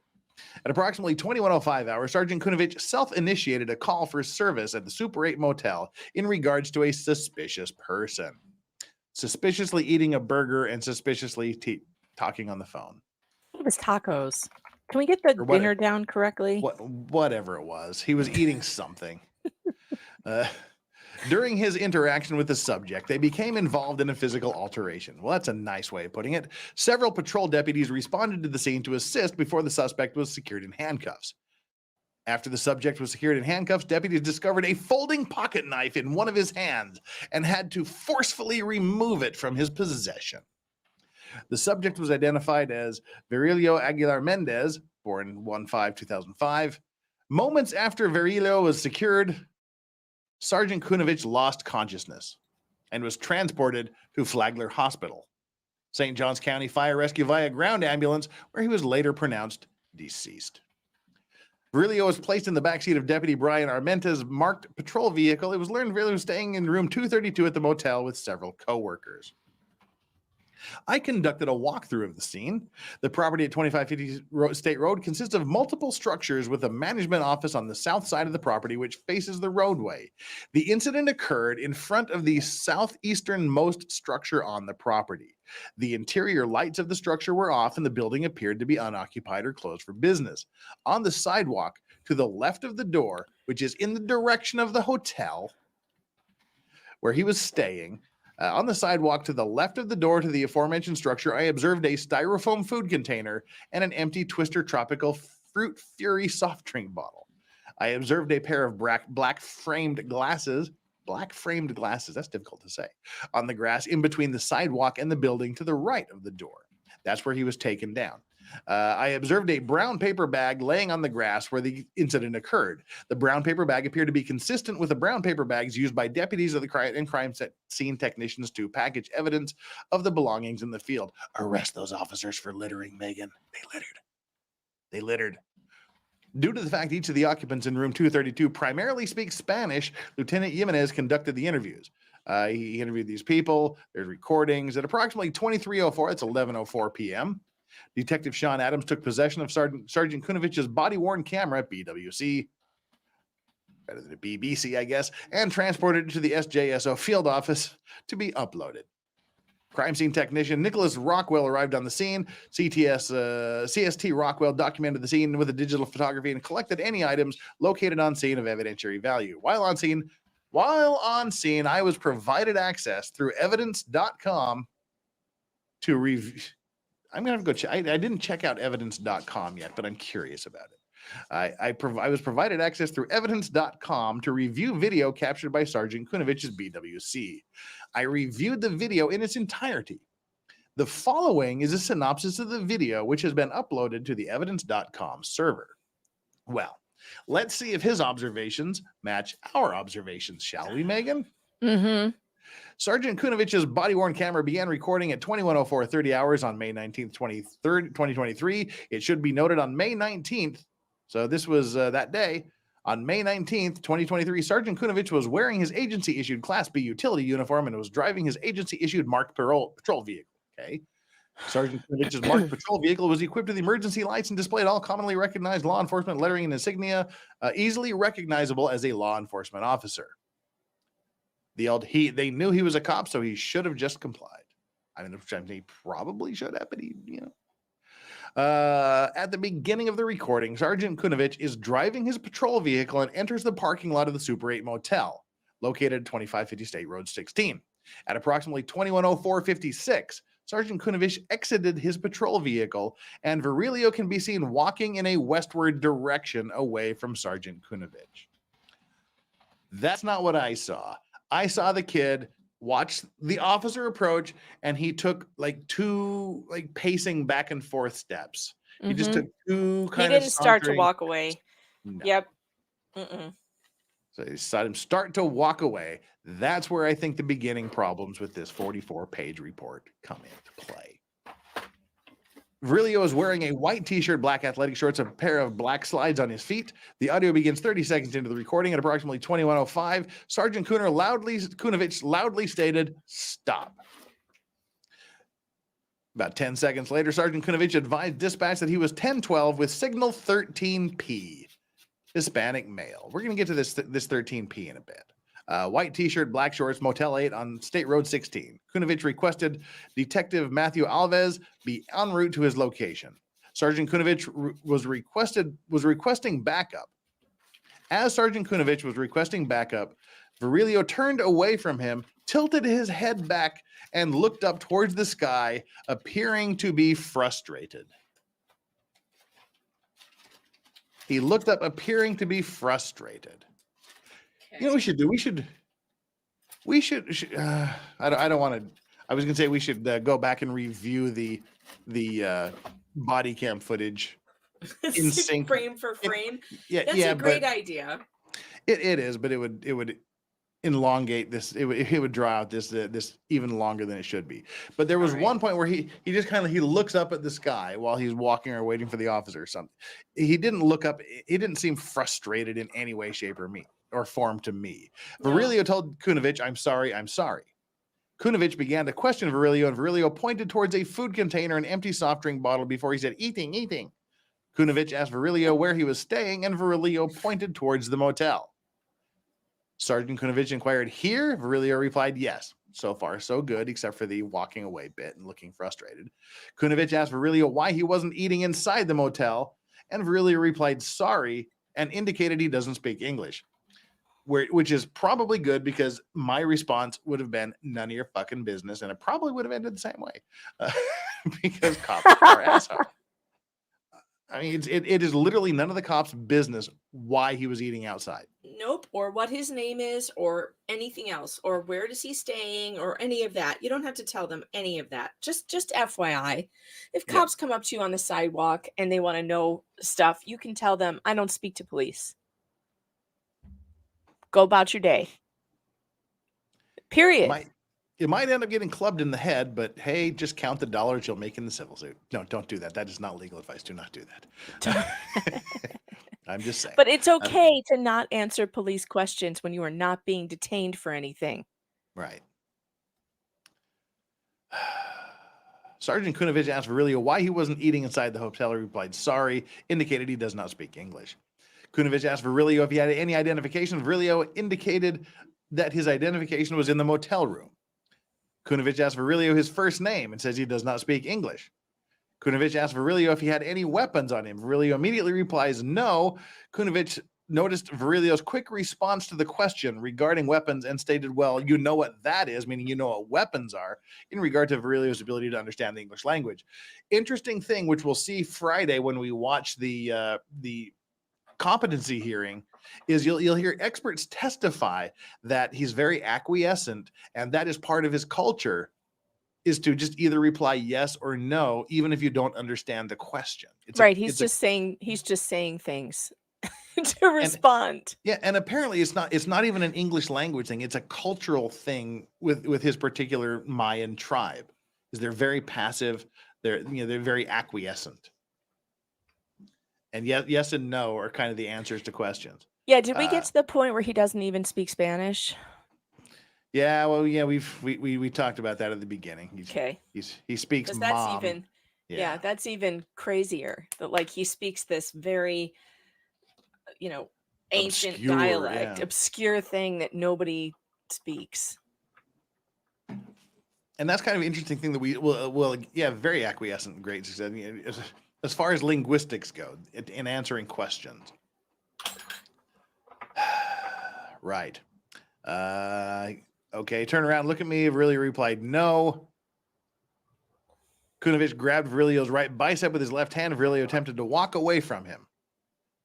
I did not see him attempt to walk away from him. Nope. I saw him grab his bicep and say, "Don't walk away from me." I didn't see him actually try to walk away. Because he didn't. Well, that might be the reason. Kunovich gave command saying, "Don't walk away from me, don't pull away from me." And of course, I didn't see any attempt Boo. Oh, bye, Franz. He was the biggest, strongest guy in his village. Oh, no. Yeah. Don't distract me. Kunovich repeatedly yelled, stop. Okay, oh, sorry. I skipped a bit. Yeah. Don't walk away from me. He's again said, no, sorry. 2106, 18. Kunovich attempted to pat Virilio down for weapons, and Virilio reached towards his left pocket with his left hand. Again, we talked about the fact that this, by any interpretation I can give it, is an illegal Terry stop. They did not have any reasonable suspicion that he had committed, was committing, or was about to commit a crime, which they need to talk to the kid in the first place. And two, in order to pat him down, even to do a cursory over the clothes pat down, they need to have a reasonable belief based on specific articulable facts that he is armed and dangerous at the time. They had no reasonable suspicion that he was armed and dangerous at that time. So this part is a complete illegal search and seizure as far as I can interpret this in any way, shape, or form. So yeah. What's his reasonable and articulable reason for wanting to search him? Like, does he even say it? No. In here? No. He can't. So he doesn't articulate what it is. He died. He couldn't. But I mean, you'd think that you should put it in the report. You know, like, what's your suspicion? Why did you stop him? He died. He died 2 minutes after 2 or 3 minutes after the guy was in handcuffs. So he couldn't explain his articulable reasons why he. Oh yeah, that's right. He died right then. Inconvenient. Yeah. So again, nothing after this should have happened. As far as I'm concerned, it's on the cops. Stop. Okay, so Kunovich grabbed Virilio's arm to prevent him from removing the contents of his pocket, which, as we come to find out, reportedly contained all of the money he was supposed to send back to his family. So coming from this village in Guatemala where the police are literally conducting an extermination campaign against him and his tribes people. It might be understandable why he was not wanting the cop to reach into the pocket with all of his money in it. So, but he says, no, I'm sorry. Kunovich was struggling with him. At approximately 21:06:27, Virilio attempted to flee, which he did. He tried to get away from the cop before Sergeant Kunovich grabbed his right foot. While Kunovich was holding Virilio's foot, Detective Gavin Higgins arrived on scene to assist. Higgins commanded Virilio to stop and turn around. Virilio continued to resist Sergeant Kunovich and Deputy Higgins and refused to comply. Kunovich and Higgins continued to give loud verbal commands. However, the commands were ignored. Ignored? How about not understood? We just spoke louder. You can understand if we speak loudly. Exactly. That's how Americans work. Speak louder, motherfucker. They'll understand it. At 21:06:51, Kunovich threatens to deploy his taser and says, do you want to get tased? Sergeant Kunovich commanded Virilio to get on the ground, and Virilio responded, no problem, but continued resisting. Stop it, Megan. Don't start. Don't start, Megan. At approximately 21:07, don't. I like your accent. It's good. While struggling to gain control of Virilio, Kunovich and Higgins says, is he going after your gun? See, that's what I called bullshit first on, was if somebody is reaching for your gun, you say, hey, he's reaching for your gun, or, oh my God, he's reaching for my gun. You don't go, excuse me, officer, is he reaching for your gun? Why, yes, he is, other officer. Well, let's beat the living shit out of him until he doesn't reach for your gun anymore. That is a bullshit question as far as I'm concerned. Yeah. Is he reaching for your gun? What the other cops say? Nah, we're good. Don't use force. Oh, hell yeah, he's reaching for my gun. Let's unleash a can of whoop ass on him. No, yeah. So that's a bullshit question. That is something that if I was a dirty fucking cop and wanting to get something put on a body cam, I would ask to justify whatever happens after that. That's what they're doing right there. Is he reaching for your gun? Exactly. Mm-hmm. Why, yes, he is. Thank you for noticing. Let's pummel him some more. Yeah. Yep. Disgusting. Is he going after your gun? It should be noted Kunovich's BWC was obstructed when he asked if Virilio was trying to grab Deputy Higgins' gun. Yeah, there's apparently no body cam footage of him reaching for the gun because it's obstructed. During a later review of Higgins' camera, it was determined that his camera was also obstructed during the time frame of Kunovich asking if Virilio was reaching for his gun. Throughout the physical altercation, Virilio repeatedly yells, "No, no, no." 21:07:31, Kunovich drew his taser and said, "I'm going to tase you." Virilio got his feet underneath him and attempted to flee again before Higgins grabbed him and utilized a leg sweep the leg, to take him to the ground. Sorry. Oh, well, Karate Kid there. At approximately 21:07:46, Kunovich drove his taser into Virilio's right thigh and deployed it, drive stunning him. Right, as opposed to like pulling the trigger and ejecting the prongs. They just went zzz, as we saw in the video. That's called a drive stun. The drive stun was successful and Virilio screamed. However, it was ineffective as Virilio continued to resist and ignore commands. At approximately 21:08, Higgins commanded Virilio to lay on his stomach and replied, "I'm sorry, no speak English." Kunovich reached toward Virilio's right thigh with his taser and Virilio repeatedly said, "Stop." 21:08:19, Virilio was on his knees attempting to get off the ground and Kunovich deployed his taser again. 21:08:21, 2 seconds later, Virilio grabbed the front of Kunovich's taser with his right hand. Again, to me, it was clearly not an attempt to disarm him and use the taser against him. It was to stop him from blasting him with the taser again because it fucking hurts.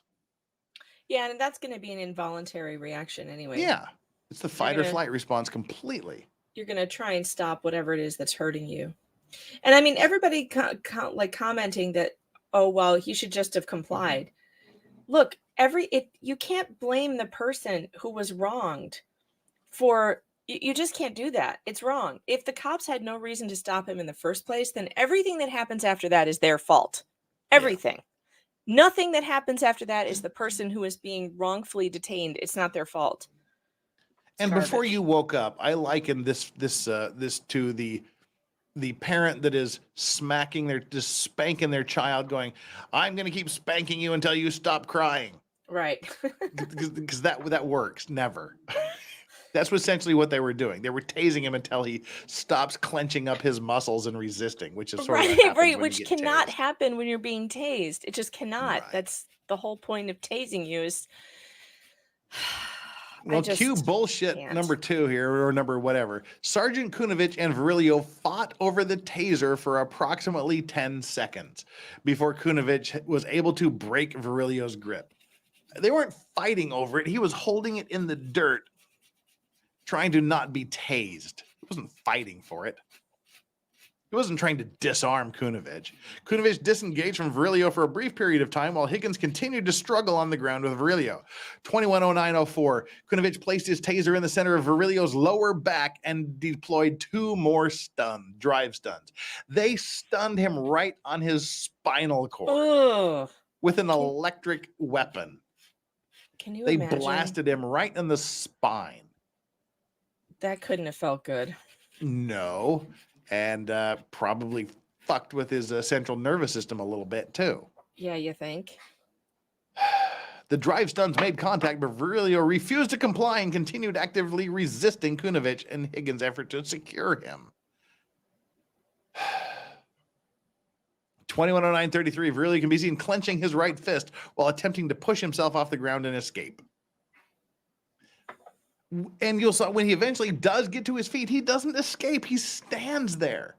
Then they grab his arm, pull it over his head, do a leg sweep, and take him to the ground and start all over again. When he actually got free, he stood still. You can see him physically relax, like, well, shit, I'm up. I can relax now. Why couldn't they just be like, old-timey police officers who are like, okay, man, so what's going on? Why do they have to do this thing because that they they're do? Chumps. Where they just attack everyone. I don't like that. I don't like it. It needs to stop. Let's go. Let's go, Brandon. We'll get to the super chats here in just a bit when we finish this timeline narrative. So, force comply, clenching his fist. 210940, Deputy George Montgomery arrived on the scene and assisted with gaining control of Virilio. Montgomery and Higgins continued to struggle with Virilio on the ground for approximately 43 seconds before Higgins said he's trying to get up on his knees. Approximately 21:10:38, Higgins and Montgomery were finally able to place handcuffs on Virilio despite his continued resistance. 21:10:38 is the last thing, even in the extreme situation that somehow any of this was justified. 21:10:38, when he's handcuffed, is the last we should hear about anything.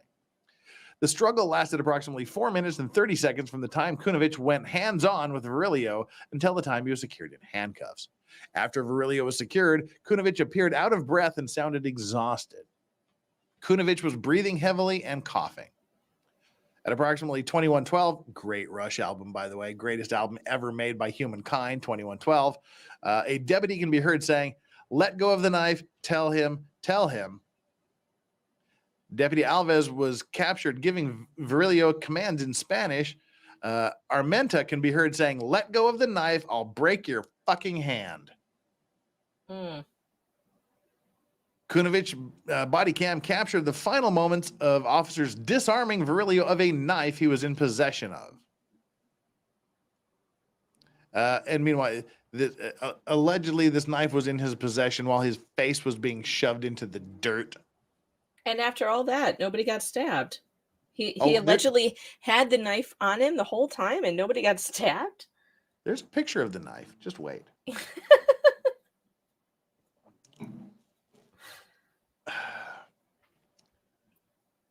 Cue Crocodile Dundee. That's not a knife. Yes, all right, I'll break your fucking hand. Kunovich's camera captured the final moments of disarming. 21:13:16, Virilio was escorted out of view of Sergeant Kunovich's body cam. Sergeant Kunovich walked towards the patrol vehicle. Sergeant Kunovich deactivated his body cam, and the recording ended at 21:13:29. That's a rehashing of what we all saw. Knife is a box cutter, isn't it? No, it's actually much smaller than that. No, We'll save that for later. All right, we've got the super chats to get through here, and then we'll get into the narrative. Boosh McFadden, $5 super chat. Thank you so much. I was detained in Cosmo. We already did that. You didn't speak Mex cop. You rushed back, pushed harder, my face in the mud. I quit, but I got my passport back. Just stop. McCrae, where will he find a lawyer who can communicate with him? It's a complicated thing, and you'll see them talking about it. One of the experts that conducted his mental competency exam was from Cuba, so it would be English to Spanish to this mom dialect of Mayan, back to Spanish, and then into English. That's how they were communicating. Holy crap! Yeah, so it's not an easy process. Here for the truth. Thank you so much. As just when he thought he had come to the land of the free, the home of the brave, and the land of opportunity. Psych. Yeah, pretty much. Yeah. The DCV Titan. Thank you so much. Kid is clearly guilty, and the other cops should be afraid as the Guatemalan and Mayan descent obviously struck him down with a Sheeny curse. I don't think we can say Sheeny curse on the street. Wow. Why Dropping not? the old school Sheeny curse. Wow. I don't know what that means. Yeah, that's just an old slur. That's probably so. That's So old. YouTube has no idea what it is. Exactly. I'm banking on the fact that is so old that the YouTube algorithm isn't set up for it. Oh no. Oh dear.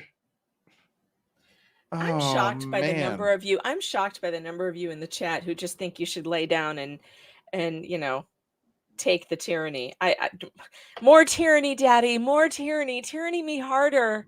That's you guys in the chat right now. Oh You're man. killing me. Help. Snuggle struggles for the $10 says this stop is a complete mess. Sadly, we'll only see more of these transpire as countless differing languages flood into America, millions unable to understand anyone outside the small enclaves within. I don't think that's unfair, unfortunately. And let's go, Brandon, with a $5 super chat.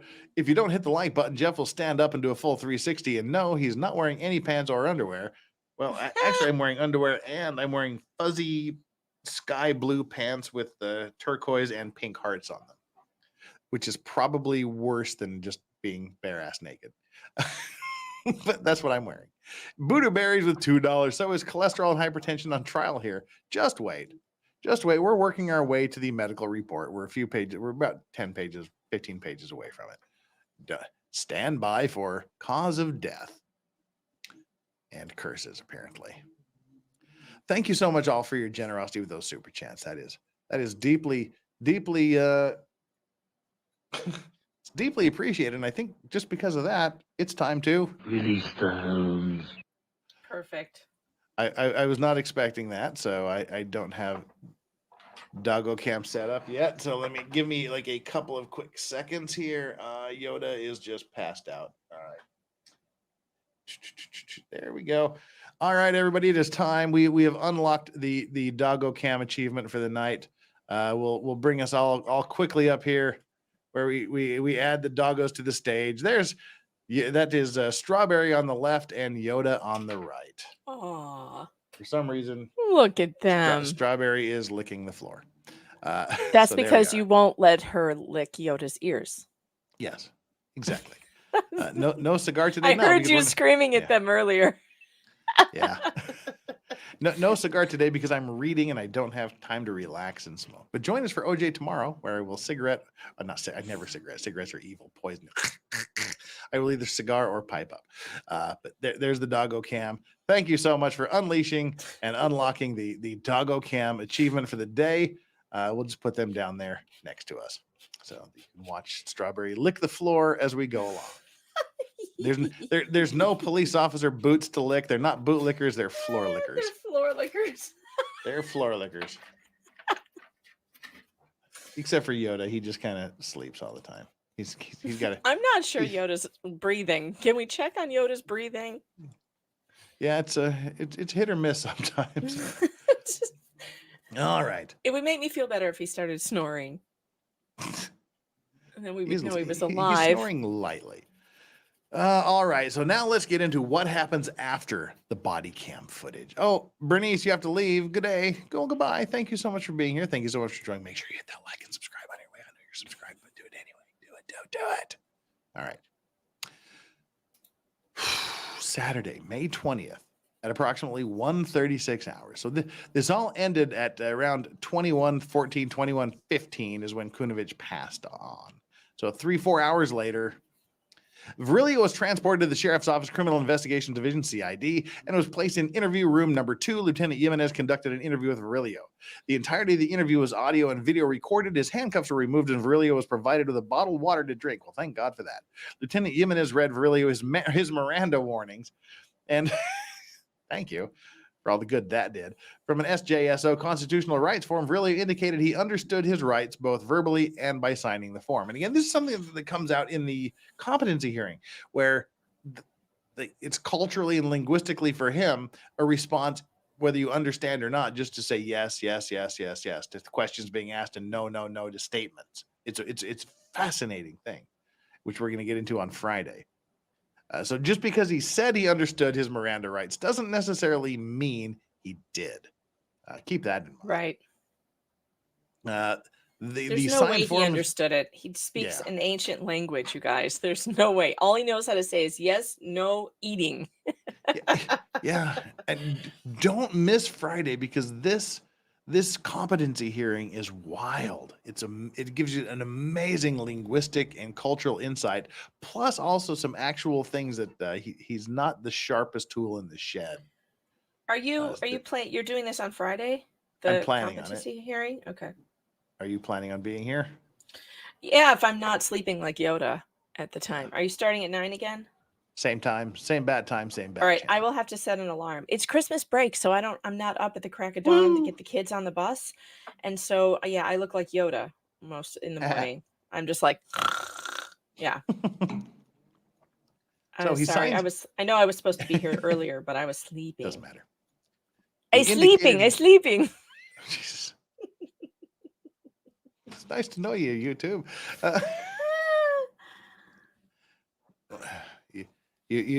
We did provide the initial introduction for the cops. We are federales, you know, the mountain police. If you're the police, where are your badges? Badges? We ain't got no badges. We don't need no badges. I don't have to show you any stinking badges. Yeah, that was the intro. So he's indicating he both understood his rights by verbally and by signing the form. The signed form has been submitted into evidence due to the interview being conducted in Spanish, a language which he doesn't really speak. He understands more than he speaks, apparently. Refer to Lieutenant Jimenez's attached supplement for details regarding the interview, as well as a complete recording, which has been uploaded to digital on cue. Approximately 2:21 hours, it's an hour later, I obtained a search warrant for the collection of Aurelio's fingerprints, DNA, and form of buccal swabs, his clothing, fingernail scrapings, and photographs of his person signed by the Honorable Judge Kenneth Janis. Lieutenant Jimenez read the search warrant to Aurelio and provided him with a copy. How fucking useless is that? Forensics Unit Supervisor Stephanie Whittington processed Aurelio and collected the above listed items pursuant to the search warrant. Now, only about 5 hours after this happened, 5 hours, an arrest report was drafted and Aurelio was arrested and booked in the jail. Aurelio was charged with resisting an officer with violence and second-degree felony murder. Oh. Like 5 hours after this happened, he's charged with second-degree felony murder of the cop. At approximately 0800 hours, Sergeant Jackson attended Kunovich's autopsy. At approximately 1000 hours, Corporal Kevin Green of the Digital Forensics Unit traveled to the Super 8 motel to collect video recordings captured on May 19th. The video recordings have been submitted in evidence. Monday, May 22nd, Corporal Sam Hall collected Kunovich's Taser 7 from evidence and transported it to Chad Norton with the traveling unit, who completed a download. The download revealed his Taser was deployed 6 separate times between 2107 and 2109, 6 times in 2 minutes. Each time the Taser is deployed, a drive stun was utilized, and at no point were any of the Taser probes deployed. A copy of the Taser download report has been uploaded. 1345 hours. Detective Kapelka conducted a sworn audio recorded interview with Kunovich's I believe his girlfriend, because that comes up later. Girlfriend at CID in interview room 3. For complete details, refer to Detective Kapelka's attachment. I hope it's a girl. Could be a boyfriend. I don't know. Attached supplement to the recording, which has been uploaded to digital on cue. 1419 hours. Detective Matthew Alves, he was the second guy on the scene, met with me at CID and provided a sworn audio recorded statement. The following is a synopsis of Detective Alves' statement. For further details, refer to the recording. Let's see what Alves had to say, shall we, folks? Alves stated he's been employed. We don't need all this bullshit. Stated supervisor was Kunovich. He was scheduled to work. Stated the time he was leaving. Kunovich sounded, okay, this is when Kunovich sent out, he was all on patrol that night. He heard Kunovich announce a suspicious person's call via his radio. Kunovich sounded agitated on the radio. Didn't sound agitated at all to me, and said Kunovich requested that he back him up. Alves states he believes Kunovich specifically requested him because the subject he was out with was a Hispanic male and he needed a deputy who spoke Spanish. Alves stated Higgins requested 1046 emergency traffic via his portable radio and said, "We're fighting." Alves responded to the scene with his emergency lights and sirens. Alves, once he arrived on scene, it looked as though the subject was secured in handcuffs. So he gets there in handcuffs. I guess he was the third officer, I guess. Stated the deputies on scene seemed to be okay, but a little winded. Kunovich requested his help getting up off the ground. Kunovich walked towards the patrol vehicle away from the suspect and deputies. Fire and rescue arrived on scene and were instructed to evaluate Kunovich. Once the suspect was secured, Brian Armenta began to search him. Detective Alves stated the suspect had something concealed in his hand and refused to release it. Alves stated they discovered the item he was concealing was a knife, and Detective Armenta gave several commands to drop the knife in English. Alves stated due to the potential language barrier, he gave several verbal commands in Spanish to let go of the knife. He stated Armenta told the suspect in English to let go of the knife or his hand would be broken. Okay, let go of the knife or your hand will be broken is slightly different than let go or I'll break your fucking hand. Little slight difference there. He managed to neglect that part, that it was I'll break your fucking hand. Alvarez stated, in order to make sure the suspect understood the commands, he told the suspect in Spanish, "Sir, if you don't let go of the knife, your hand will be broken." I wonder if he said it that politely. Sir. Alvarez stated deputies were able to remove the knife from the suspect's possession. I asked Deputy Alves if at any point during the incident the suspect acknowledged he understood Spanish, and he said, "Oh yeah," several times. And again, this is an acquiescent culture linguistically and culturally where they just say, "Oh yes," when asked questions. Alves stated he asked the suspect in Spanish why he needed the knife. "None of your fucking business anyway." And the suspect responded he needed the knife to cut fruit.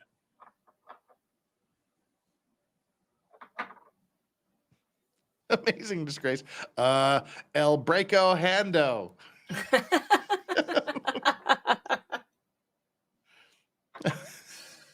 Oh, God. Yeah, I don't recall hearing any Spanish from the cops either. Exactly, Onawal.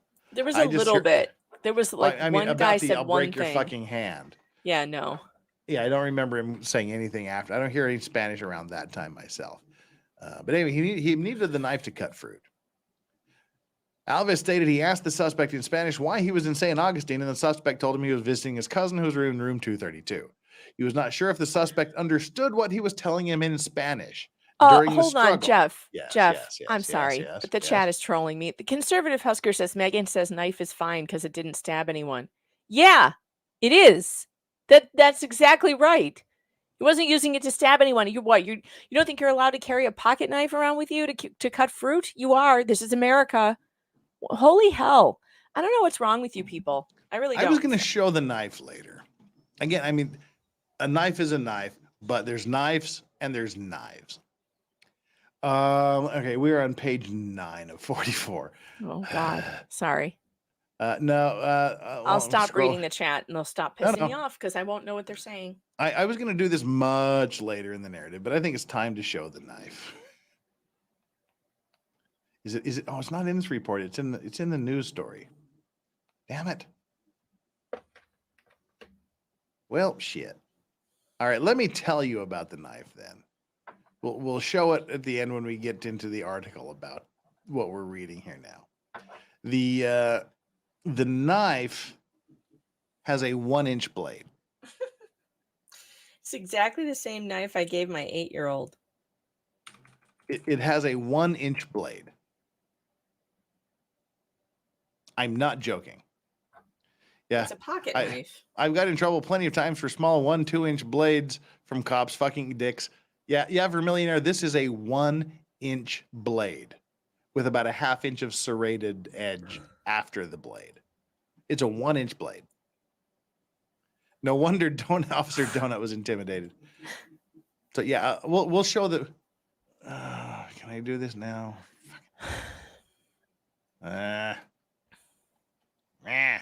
Grumpy me. Man, the chat just loves their bootlicking tyranny. I don't know what it is about the chat, but they love tyranny. They're like, what is that in arrest metric? Me harder. 2.24 centimeters. It's like a 2.5 centimeter blade. We'll show the picture here at the end. All right. So let it go, break your hand, blah, blah, blah. Sir, if you don't let it go, if you don't let go of the knife, your hand will be broken. Suspect did not respond, but was grunting in pain. Deputies were able to remove the knife from the suspect's possession.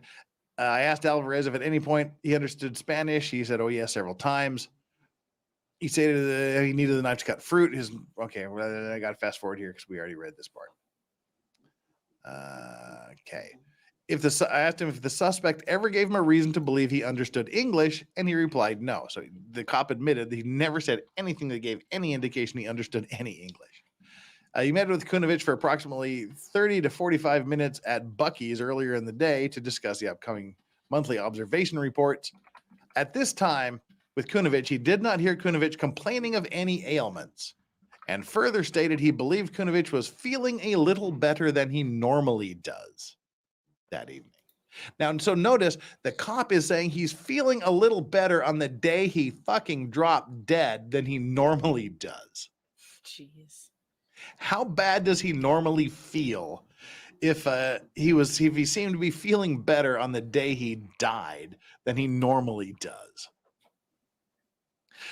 Alves stated there had been other nights where Kunovich was complaining about pain in his back, but said he didn't hear any complaints that night.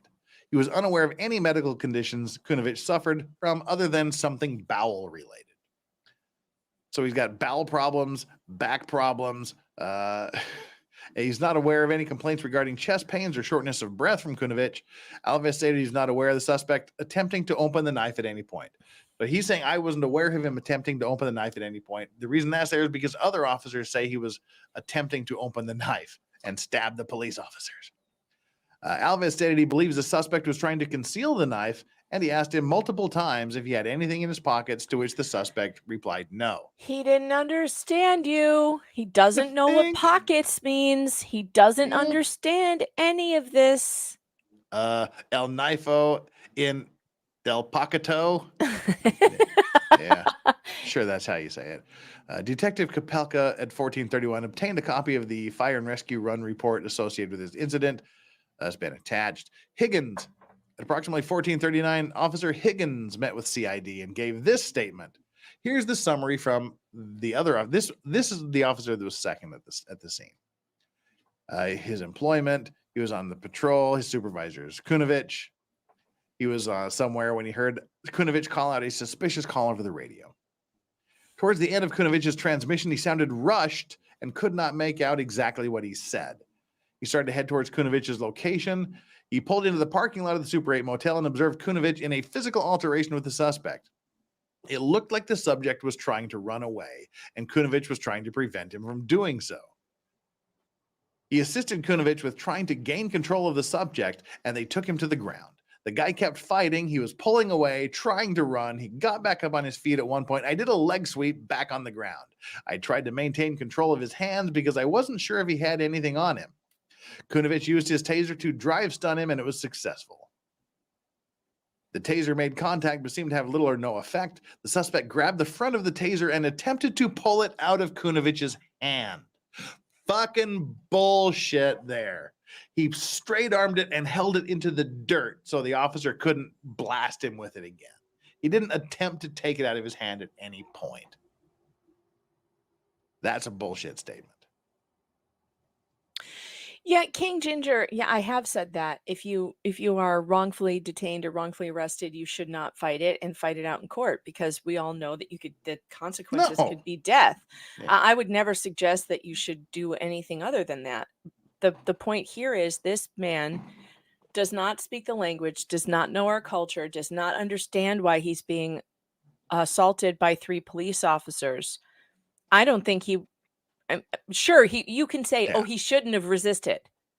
But my point is, he doesn't even know what's happening. Like, if you are wrongfully detained, you know what's happening. You know your rights, you know the law, you know, you have the ability to know, okay, I'll fight this later. Yeah. This guy doesn't. He speaks an ancient Mayan language. He is not doing anything wrong. They should never have come up to him in the first place. So you cannot blame him for what happens after that. You just can't, because he's not aware of all of these things.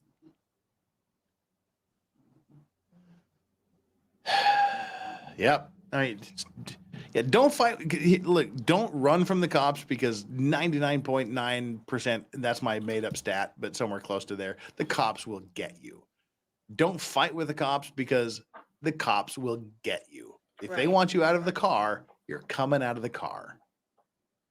Just don't fight with them. Fight with them in the court. But hey, when you're being tased, it's that fight or flight thing that takes over. Yeah, there's nothing. You can't stop yourself from doing whatever you're going to do at that point. Like that's just a human instinct, like an animal instinct to survive.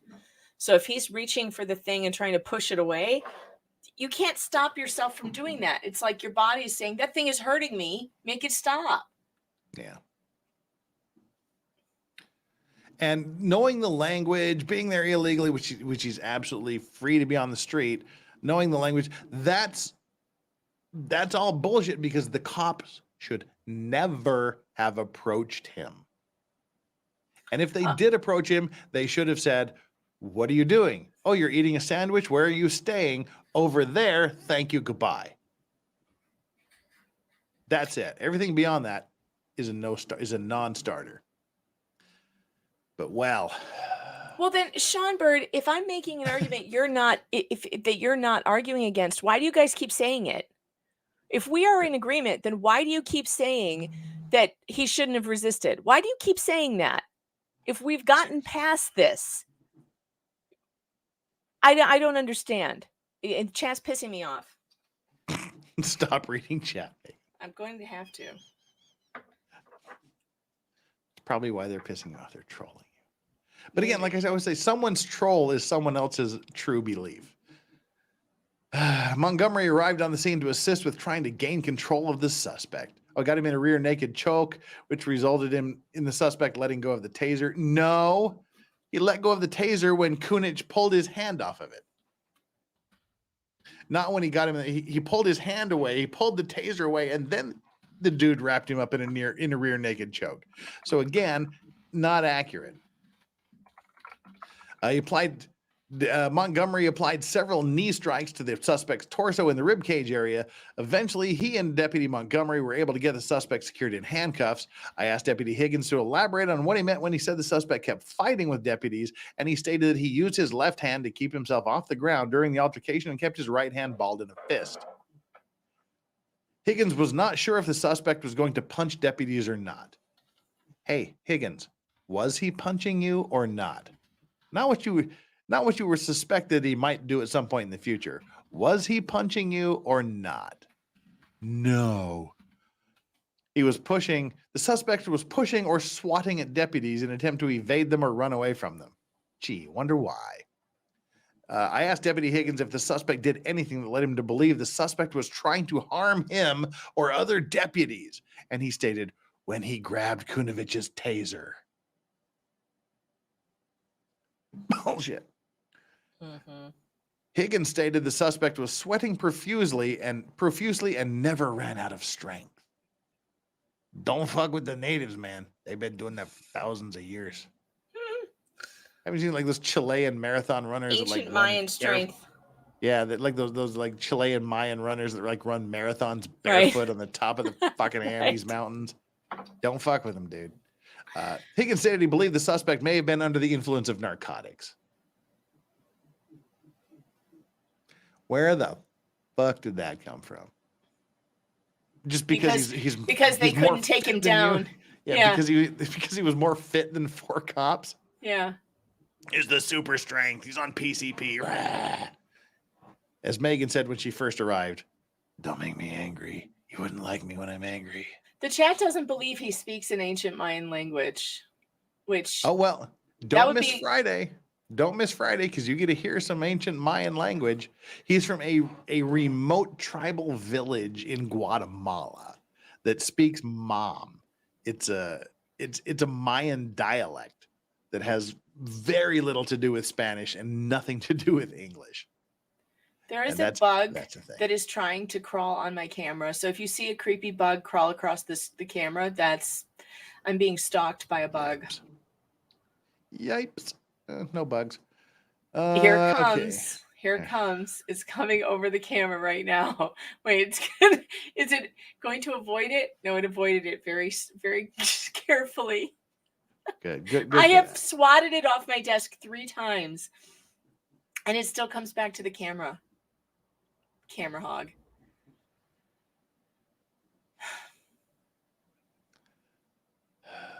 Right.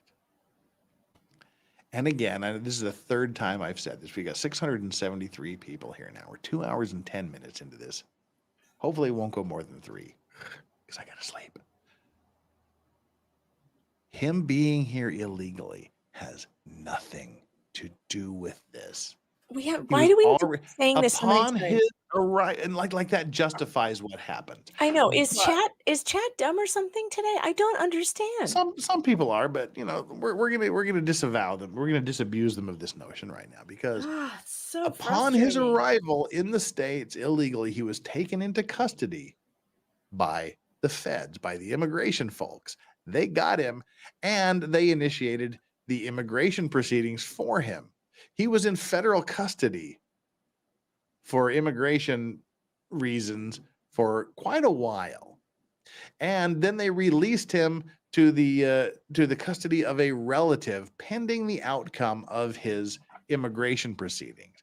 He had just as much right as you, Megan, or I to be on that street corner that night.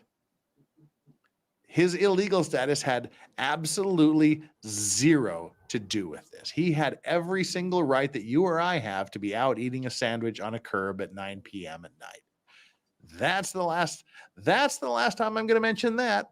It just kills me. It feels like some of you are really, you're very prejudiced against this person because of the way he came into the country. And I guess I understand the upset by it because I don't like it either. However, that doesn't mean that he then deserves to be beaten up by 4 cops, almost murdered. They could have murdered him. You know, like it just doesn't mean that he's still a human being. And he was on the street legally. He was in the country technically illegally, or was he? That's up to the immigration authorities to decide whether he gets asylum, whether he gets deported, whether he's allowed entry. He is under the immigration proceedings now, but he is free to roam the streets while the immigration process is working itself out. That's it. That's the end of that statement. Him being here illegally has absolute zero to do with this. So there we go. Yeah, and you can't base his that kind of status on, oh, well, cops should illegally beat that guy up then. Like, that's totally fine. It's totally fine if cops just illegally, put the beat down on somebody because they came in illegally. Like, what? No, that doesn't make sense. And that makes you and me less safe. That makes us less safe. And if they can do it to him, they can do it to you. And they may very well do so at some day. Well, Mr. Higgins again said he stated he saw the knife in the suspect's hand, but did not see where he retrieved it from on his person. He stated the knife was small enough that the suspect could clench his fist around it and conceal it. Again, we'll show the picture here later. It's a 1-inch blade. Higgins said if at any point during the incident he was in fear for his fellow deputy's safety, and he replied yes. So they're afraid for his life. While this officer is saying he had his fist clenched around the knife so that it was completely concealed within his hand. But yet he feels that there was a threat to him and his fellow officers' safety while he was allegedly clenching this knife in his hands with his face being driven into the dirt and officers kneeling on his back. Well, Higgins stated that when the suspect grabbed Kunovich's taser, he was concerned because of the taser. The taser probes had not been deployed, and if the suspect deployed the taser, it could have disabled a deputy. Again, he was holding I guess we'll call it the barrel of the taser at arm's length into the dirt so it couldn't be used against him, not trying to take it from Kunovich and blast the officers with it. Higgins stated during his interaction, Sergeant Kunovich everything was normal. He ate dinner with Kunovich at approximately 1830 hours, 1900 hours. Everything was normal. Nothing seemed out of the ordinary. Higgins stated Kunovich was recently dealing with a cough and a respiratory thing. And a respiratory thing was going around their shift. Higgins stated he was not aware of any significant health issues, though. Higgins stated he has heard Kunovich complain of shortness of breath, but attributed it to the respiratory issue he was dealing with. So now we've got a back issue, a bowel problem, and other officers saying he was dealing with a respiratory issue at the time. And then you have other people saying he was perfectly healthy. So we've got three problems, physical problems he's dealing with here now. Kunovich seemed like his normal self that night. See, he had never had any prior interaction with the suspect. Of course not. He hadn't been in the States long enough. Now, Montgomery was the other officer on scene. What did he see? What did he report? What did he say to the investigator? Let's see. He just signed there, watch order. He's going out with a 13P, a suspicious person. I said, notice this 13P is the designation for a suspicious person. I'm not sure what's suspicious about a kid sitting on a corner on a balmy May night at 9 p.m. eating a burger next to a hotel or eating a taco or whatever the fuck he was eating. I don't know what makes that a suspicious person, but apparently it made it something to Montgomery and to Kunovich and everybody else. He stated where he was not sure, but he thought it was this. Montgomery stated he was not sure where he was, but thought he was at the Super 8 motel. Well, the big giant Super 8 motel sign should give that away. He recognized there was a problem, activated his emergency lights. Montgomery arrived at the scene, observed Higgins with the suspect, and advised they were still fighting. Montgomery grabbed the subject by his shoulder and shirt, threw the suspect to the ground, took control of the suspect's left arm, and placed his hand on the suspect's back between his shoulders to keep him planted so he could apply handcuffs. Montgomery stated he gave a loud verbal commands to the subject, ordering him to put his hands behind his back. The suspect did not comply and continued to resist because he didn't understand. See, people are like, stop talking about the language barrier. Well, that would explain one of the reasons why he was not complying. It pretty much explains all of it. And it is kind of disingenuous of the people, though, going, oh, well, he knows there's uniformed guys. You just lay down and let them do whatever they want. Well, you don't know where he's from and what his cultural experience is. It's possible that where he's from, cops come and just kill you. Oh, it's not possible. That's what they were doing. Oh, is it? I don't know. The Guatemalan police have carried out genocidal attacks on native villages and whatnot. There you go. So there it is. Yeah. He gained compliance after the second or third knee strike and was able to move his left arm around to his back. So Montgomery was the one who was delivering the knee strikes to his left rib area. After the second or third one, he managed to get his arm behind his back. Higgins was able to secure the suspect in handcuffs while he continued to hold his left arm. Montgomery stated once the suspect was in handcuffs, Armenta relieved him and he retrieved water and hand wipes from his patrol vehicle for himself, Higgins, and Kunovich. Montgomery stated he did not witness the use or deployment of a taser as he was not on scene when Kunovich deployed the taser. During the altercation, he warned the suspect he was about to be tased, and Sergeant Kunovich advised he'd already tased the suspect with little effect. I don't remember hearing that anywhere in any of the recordings. But, no, I have already tased him, and it has not had much effect. I didn't hear that anywhere in the recordings. Montgomery stated he did not observe the suspect in possession of or witness him produce a knife.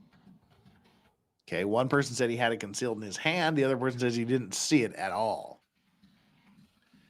Montgomery stated he was concerned for Kunovich's safety due to his exhausted appearance during the incident.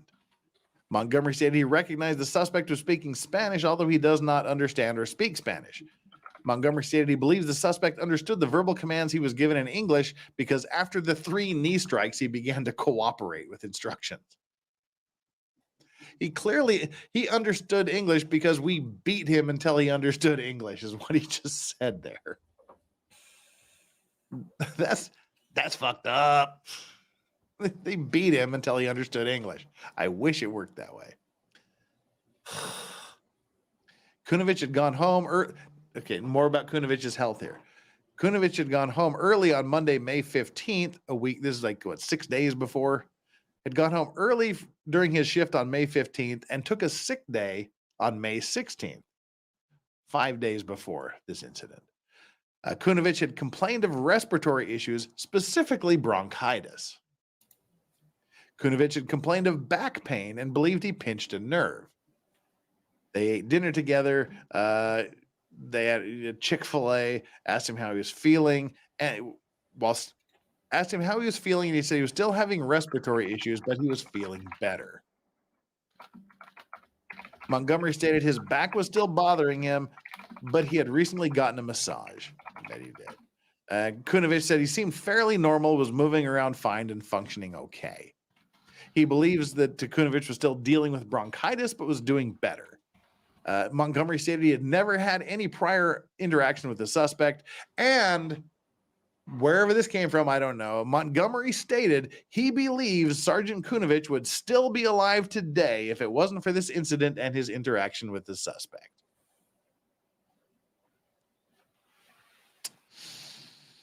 Yeah. There's some other evidence that's taken in here. We get Officer Armenta. He was one of the officers that arrived on scene. And we're going somewhere with all of this because we're about to get into some stuff. And by stuff, I mean stuff. He's finishing up a traffic stop. He heard the call. He went there. Kunovich requested backup. He said he was en route to Kunovich's location. He heard the deputy say 46 on the radio multiple times before someone said they're fighting 1046. The emergency traffic was issued on the radio. He responded to the scene code 3 with his emergency lights and siren activated. He observed Kunovich standing near the two deputies who were kneeling. He requested fire and rescue respond to the scene. When he arrived, the suspect was already in handcuffs. He relieved Higgins and Montgomery by taking control of the suspect. He asked if anyone searched the suspect yet and was told no. He put on gloves to search the suspect. As he rolled the suspect to his side and observed him reaching with his left hand into his left pocket. He observed a knife in the suspect's left hand and began giving verbal commands to let go. So we have one officer saying it was concealed in his hand the entire time. We have another officer saying he never saw him with a knife. And then we have the other one say he saw him reach into his pocket and pull out the knife. 3 officers have given 3 conflicting statements about this knife. Told him to let it go. Armenta said he told Alvarez to let him know and deputy Alvarez translated the commands for him in Spanish. He applied a wrist lock to gain compliance. And this is when Armenta stated he heard Deputy Harrell say he's trying to open it, referring to the suspect attempting to open the knife. So this is what these officers would have you believe.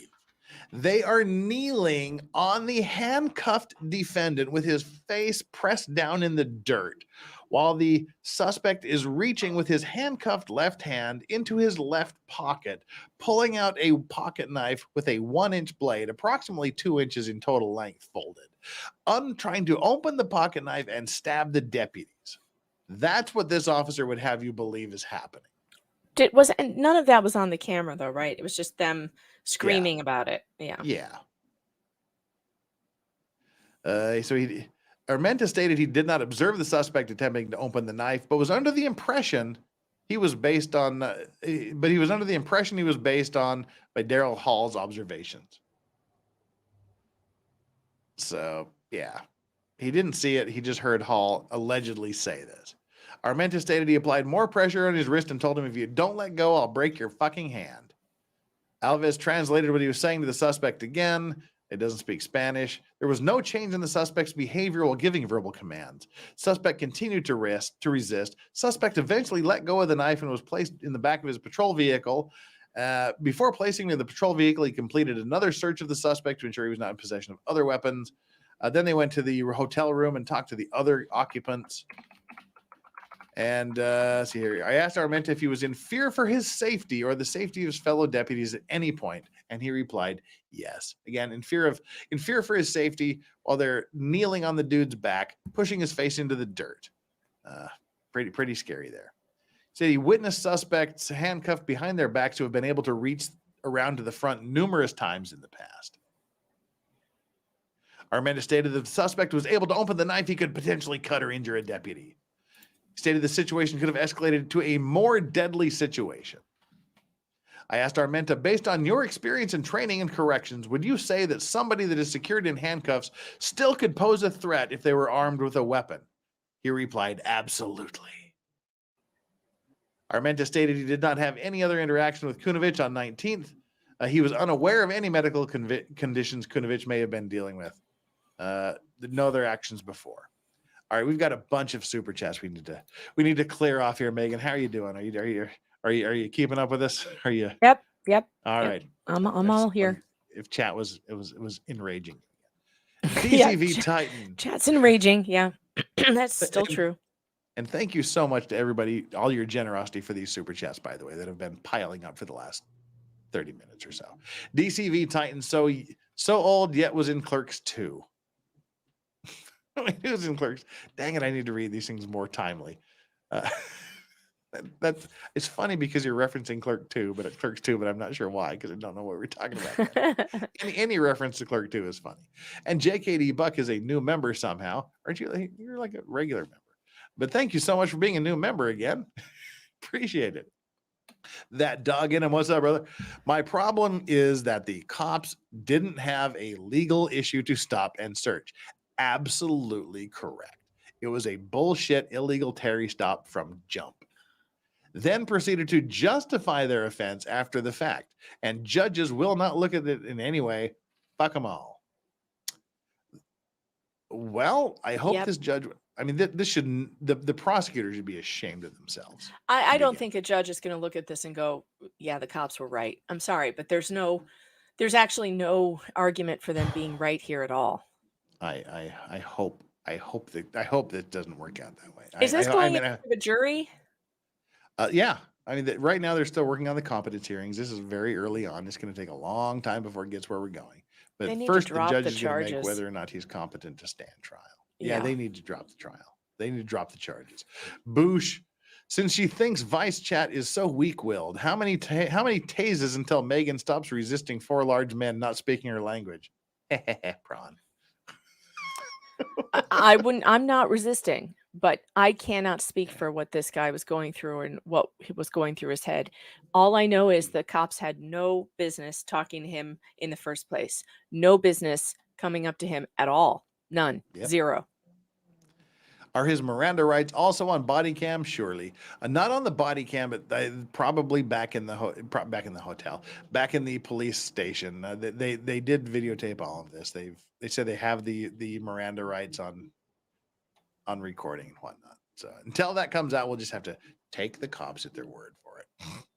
That dog in him again with another super chat. Thank you so much for the generosity. Imagine a man grows up speaking Babylonian Latin and a little English in a place where the authorities are tyrants. Then he comes to the US and the cops treat him like they are tyrants. What's wrong? Exactly. I mean, that's the crux of it. And all this officer had to do from the beginning was not be a fucking dick. That's all he had to do from the beginning, was just not be a dick. Is it so hard not to be a dick? If he truly believed he was a suspicious person, just walk up and say, hey, you know, it's after hours, you're in front of a closed business here. Oh, you don't understand me? All right, well, let me get somebody that can talk to you. Just be normal. Treat the guy like a fucking human being. Defuse it, de-escalate. Well, there was nothing. There was no he escalated it. I mean, just don't make it an issue. Just talk to him calmly. Say, oh, yeah, okay. What do you? Oh, so you're eating dinner here. Oh, who are you talking to on the phone? Yeah, where are the de-escalation police? Where are the de-escalation police? My God. Well, there was nothing to de-escalate. It was chill until this cop that's now dead escalated it. He escalated it. Looking for a fight. Just wandering the streets looking for a fight. I hate that kind of policing. The first words out of his mouth were, stop. Don't run away from me. Don't pull away from me. Those were his first words. Why not? Hey, man, what's going on? What you doing? Yeah, we're just driving down the road. Maybe he would have ascertained that man doesn't speak English at that point. Like, right. And then maybe it would have gone a different way. Like, oh, you know, if I really need to talk to him, I guess I need to get somebody here who speaks his language. Although that would have been impossible. Yeah. Pinochet's helicopter tours, traded in my pocket knife for a Winkler tomahawk. Okay. Nicholas Darrow's trial watch. I have toothpicks with larger blades. Yeah. I mean, an inch blade is still a weapon, but it's an inch blade that's allegedly being in your hand while cops are kneeling on you and pushing your face in the dirt. Imagine if everything had happened the way it is now, but the cops spoke Roman. Does that justify the actions of the cops? Chat? No. We're with you, dog in him. We're with you. Making law simple. Hey, David, what's up? How much do you want to wager that the officers wrote their statements after watching the video? Well, from everything they saw on the video was sort of kind of the way it is. The stuff that isn't on the video is remarkably conflicting, like the knife incident. Interesting, isn't it? Jason J, member for 7 months. Google cops 40%, but remember, it's just a few bad cops. Myth busted. Well, one rotten apple spoils the bunch, and that's a real thing. 40% is a really difference. The DCV Titan. That's where I got the Sheeny curse from. Oh, Clerk 2. Okay. All right, Clerks 2. All right. That was a thing in Clerks 2. Hospice Jess. So I think the cop had pneumonia. Autopsy. Oh, there's an autopsy. The autopsy report is coming up in a few pages. And then we'll have a discussion. Megan. What? Megan. What? I've got to turn this over to you for a minute or two. Oh, okay. Great. I'll yell at the help us. chat some more. I know. God help us. I'll be back. Okay. All right, chat. What are we going to do? What are we going to talk about? I like how we can see the bottom of Jeff's chair spinning. All right, let's talk about good cops and bad cops. So the point about one rotten apple spoiling the bunch is this. If there's a bad cop and there are good cops who work with him, and those good cops never say anything, are they really good cops? Or are they just allowing bad cops to get away with the shit they're doing? So you don't have to participate in bad cop behavior to not be so good. So you need to say something. And I think if police would police their own, then we wouldn't have such a problem with, so many bad cops. They get away with a lot, you guys. They get away with a lot. Do you ever hear the story of Duncan Lemp? Look it up. That story will enrage you. And it's one of these things. Police killed him in his bed for no reason at all. He had a legal shotgun, I believe. And I don't remember the underlying facts of the case, but they literally stormed his house without a warrant at 4 a.m., flash raid, and shot him in his bed in front of his fiance. And this man never got any justice, never got any press because he was white. And there's a whole lot of things that happen that police are given a lot of power. And if we don't hold them accountable for that power, and it's bad, it goes wrong. Well, y'all got caught. I told you I was wearing like sky blue pants with pink and purple hearts on them. I thought I was joking. I was serious. They're darn comfortable and warm. Well, I'm still here. That's good. Thank you, Megan. Yeah, we weren't. I wasn't yelling. We were just talking. We were talking about Duncan Lemp. Did you ever hear about that case? I did not. Just Google it sometime. It's enraging. There's a lot of enraging stuff out there. Now, Deputy Harrell, or Harrell, let's call him Harrell, was one of the other guys. All right, hang on. Stop eating that. Well, that's the end of a toy. All right. Oh, before we get into this, may as well knock this one out of the park. Here for the truth. Thank you so much. Thank you, try that again. Thank you so much for the $10 super chat. My question is, did God or karma take care of the cop's behavior? Yikes. Also, imagine you call 911 and cop, I feel better than usual, shows up. I question my odds. Yeah.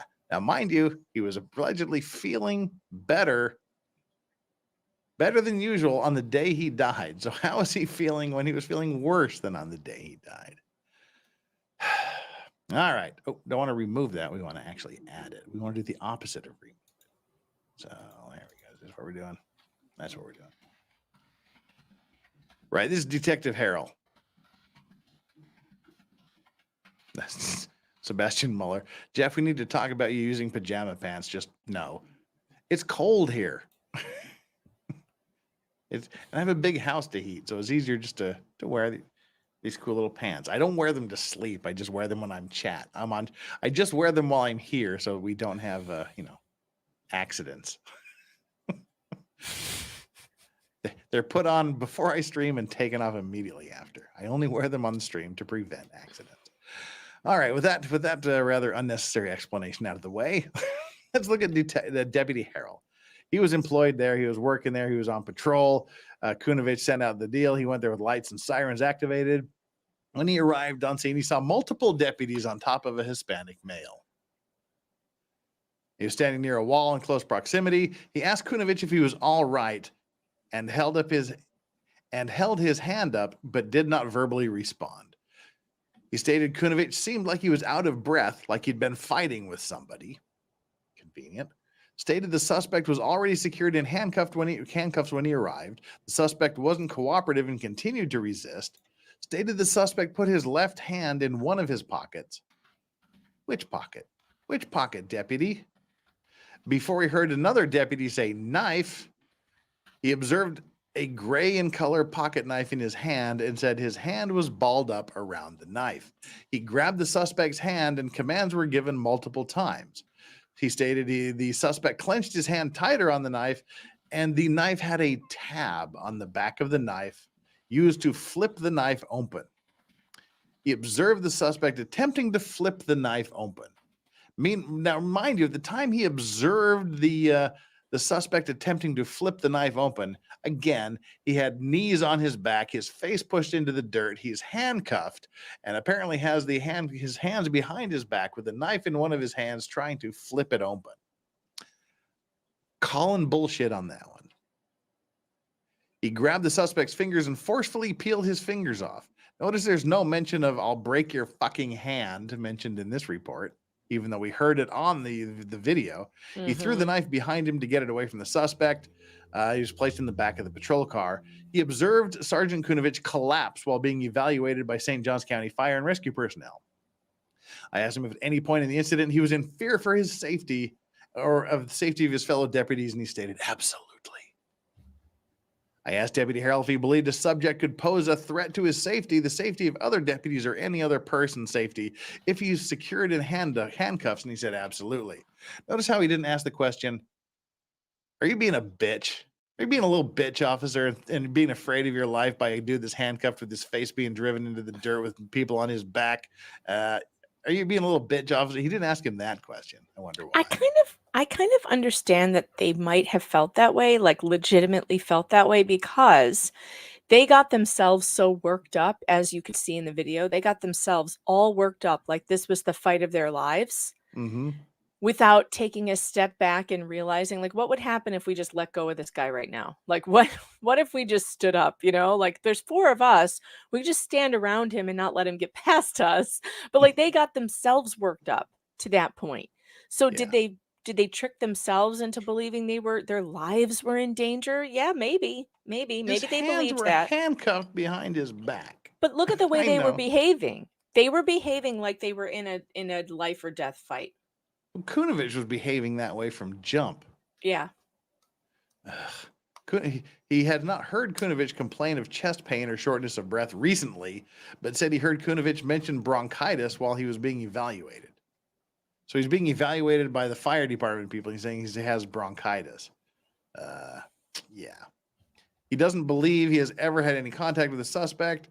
He stated while trying to disarm the suspect, multiple commands were given in English as well as Spanish.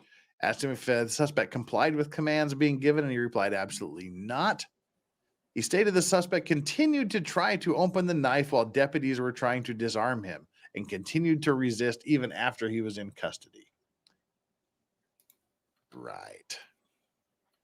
Is this the guy that had dinner with him? Okay, this is nothing. Okay, the important part here of this guy's testimony or statement is he tried to speak with Kunovich about what took place, but said he couldn't speak because he was out of breath. The altercation with the suspect was already over when he arrived. He was not aware of any prior interactions. If he ever witnessed Kunovich involved in a physical altercation with the suspect, in which he replied yes, but probably not to the same extent as this incident. He has never seen Kunovich in the condition he was in after this altercation. Kunovich struggled to talk, was out of breath and disoriented. He'd ate dinner with Kunovich earlier in the night.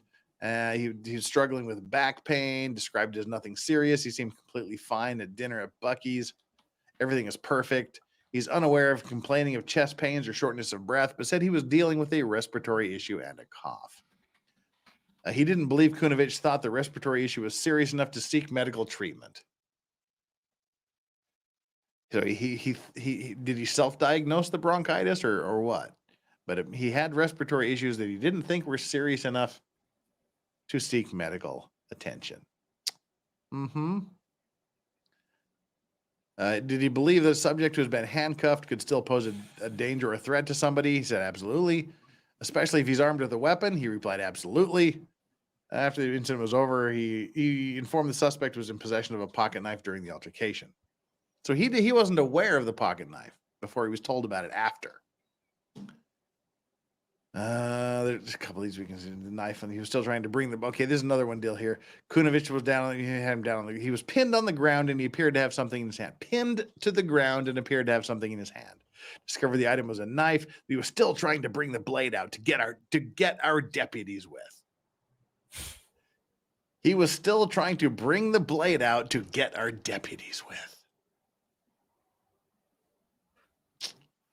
Yeah, he observed the knife in the Hispanic male's hand while he was struggling with deputies. Some kind of switchblade. Oh, God, no. They did not say that.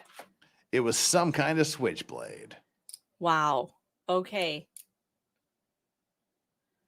And that was a lie. Survey says that was a lie.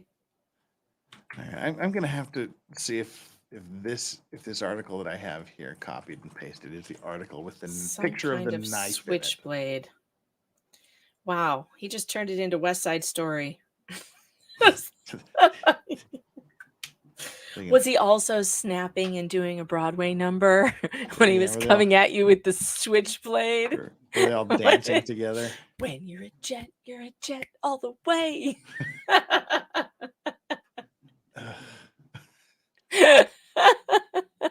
Oh, why can't I find the picture of this knife? It's annoying the hell out of me. There was one article with a picture of the knife, and I, for the life of me, can't find it. I thought it was in this report, but apparently it's not because I'm incompetent. Anyway, it's a folding. What have I done? I shut something I probably shouldn't have shut. I don't know what it is yet, but I'm sure it'll come back to haunt me later. Stop boomering. Stop touching buttons, Jeff. I don't have any useless windows open, and I shut one. But anyway, it's a very, very small folding, like metallic knife that's about 2.5 inches long with a fold-out blade. It's like a little smart knife. It's a pocket knife with a 1-inch blade. It's a pocket knife that I bought my 8-year-old son. It's so small you can't even find the picture. Yeah. Pretty much. I thought I had tagged it, but I can't find it because I'm a dork. All right, some kind. All right, of well, I'll look blade. around for it. What's this guy's name again? Aguilar-Mendez. Aguilar-Mendez. He was issuing commands in Spanish. Kunovich stood up, appearing to be very winded. He was standing next to Kunovich and thought he was just tired from fighting. Kunovich dropped his handcuffs, so he picked them up and handed them back to him. Kunovich walked towards his patrol vehicle and approximately 2 or 3 minutes later collapsed. Fire and rescue were already on the scene and began CPR immediately after Kunovich collapsed. He'd never had any interaction with the animal. He was very winded and out of breath. He believed this to be normal due to being in a fight for as long as he was. Kunovich had been complaining of chest pains beforehand. Let's read that sentence again. PST Graves stated he was made aware by deputies that Kunovich had been complaining of chest pains beforehand.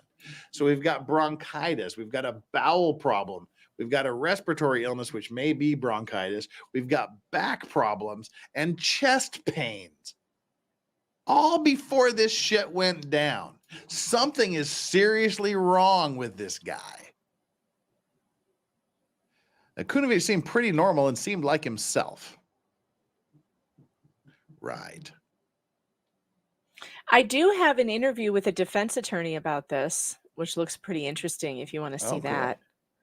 You want me to forward that to you? Sure.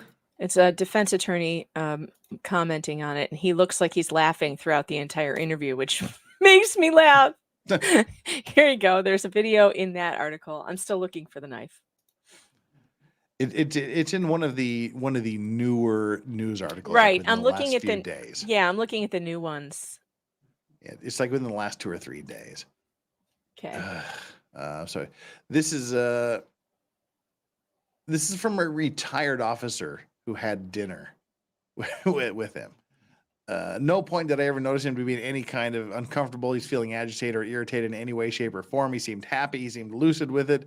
He didn't seem to be in any kind of medical distress of any kind or seem to be feeling ill in any way, shape, or form. Seemed to be very upbeat, very chipper in our conversations. Well, apparently he wasn't because this happened. Then they went and they got some video camera from Buc-ee's so that he was there. They didn't have it. The video from the Super 8 didn't show. The Super 8 motel didn't show anything. Then they summarize what all the officers said here. And there's so they have the Chick-fil-A video, the Buc-ee's video review. Now, here we go, folks, kids, and assorted people. I received a copy. This is June 8th, 2023. I received a copy of the District 23 Medical Examiner report. Oh, here we go. For Sergeant Michael Kunovich. The following is a summary of the report completed by Wendell and Sneed. Sneed is a funny name. He's sneeding. Don't sneed. If my name was Sneed, I would change it. Seriously, Sneed. Where's Christina Radix Vera when you need her? Because she's like on Sneed patrol all the time. For further details, refer to the medical examiner's report, which has been attached to this report. Medical examiner's opinion. Drum roll. Cause of death: cardiac dysrhythmia. So not murder then. So yeah, not murder. What the hell is cardiac dysrhythmia? That's arrhythmia. It's a condition where the heart beats irregularly.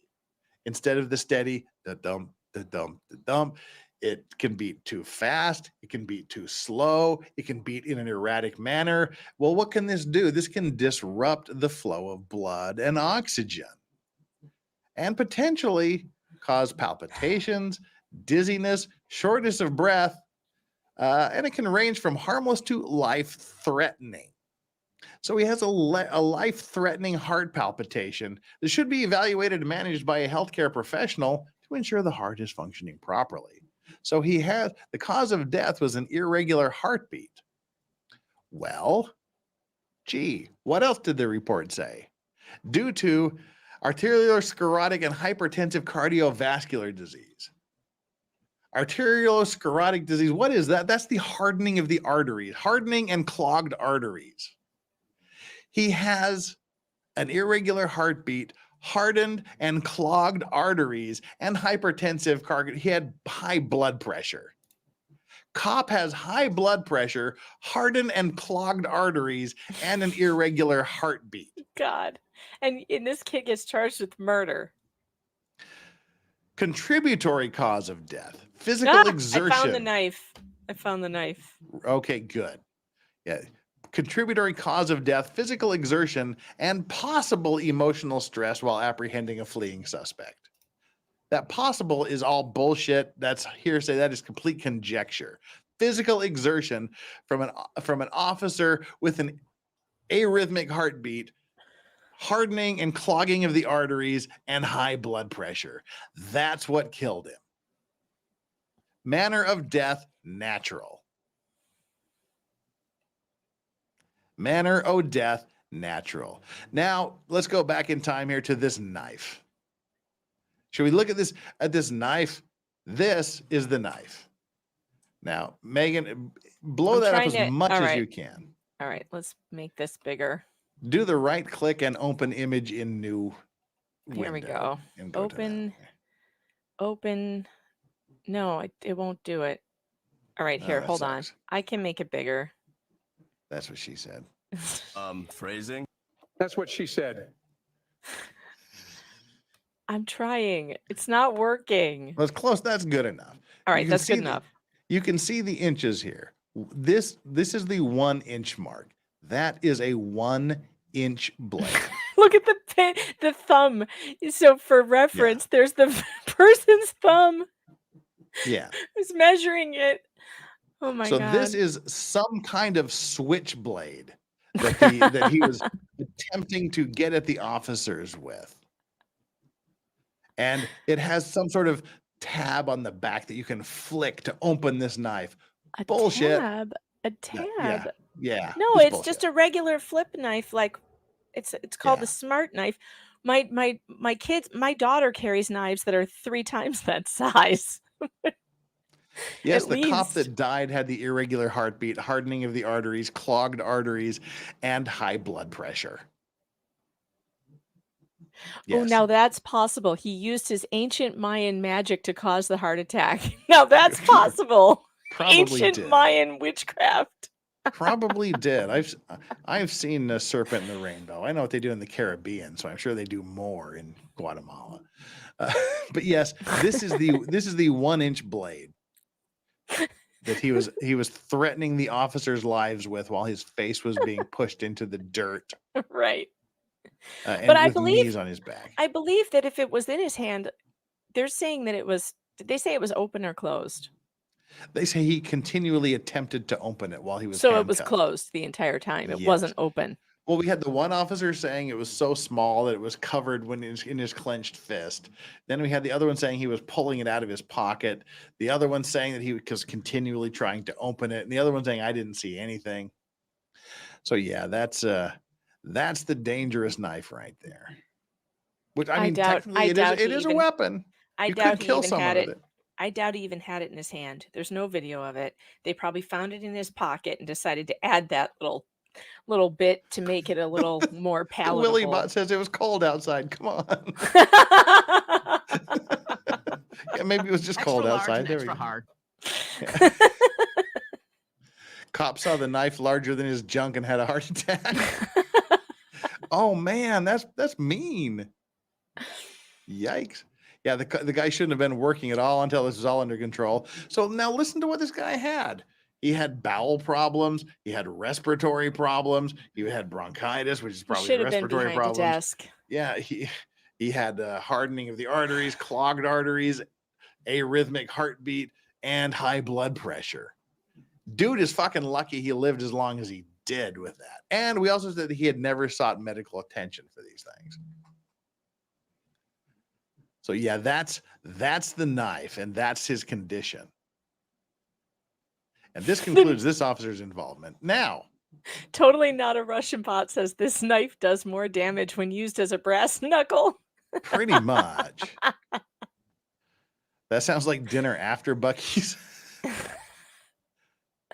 How the hell did he get cleared? The Air Force wouldn't clear my husband for a cavity. Elvis was in better shape than he was.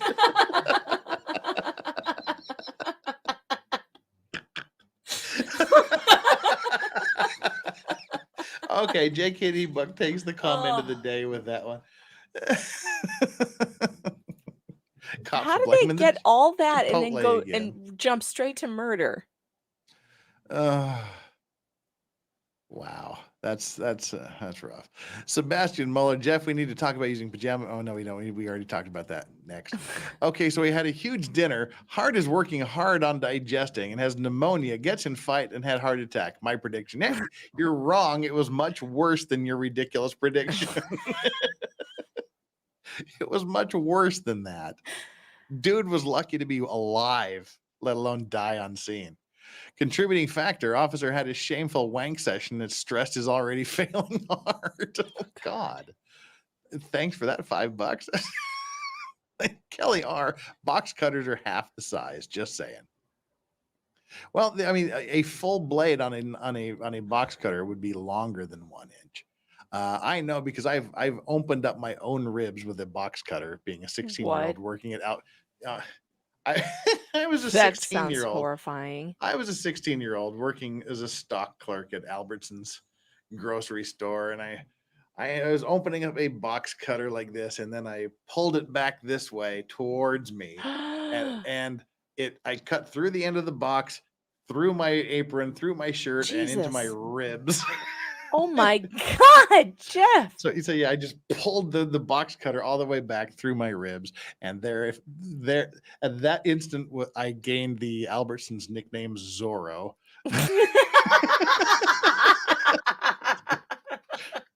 I forever until the day I quit became known as Zorro. Oh, that's funny. So, yeah. How long did it take you to realize that you were bleeding out? Quite quickly, because it stung.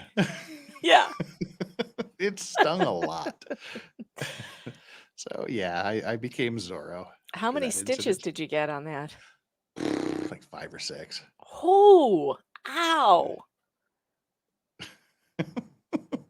Ow. No, I am seriously accident prone. It's ridiculous. The amount of scars I have on my body, it like impresses the hell out of chicks. Like, here, check out my scars, and they love it. All right, well, that's enough about box cutters. Jake 80 buck member for 9 months. How can you be a member for 1 month and a member for 9 months in the same fucking show, Jake 80 buck? Figure it out. I'm going to hell over the Elvis thing, aren't I? No, you're going straight to heaven. That gives you a pass. Because that was funny. Bush McFadden, thank you so much. Wheeze, don't wheeze, move, wheeze, ID, wheeze, donut, wheeze. It's kind of right. And Jinver, show the scar or it never happened. I surprisingly don't have a scar from that. I was young. I was 16 when it happened. So I don't even have like a line for that. But I probably have a scar from where my mother whooped my ass for slicing up my good work shirt. Oh, hell. Zorro. Yeah, that's literally like the one accident I don't have a scar for. It's kind of sad. All right. Hell. Brought back some memories. Cool. Ooh. Ooh, I caught a grinder malfunction ricochet to the dome. Tried to staple it shut myself. Not smart. No, it's not.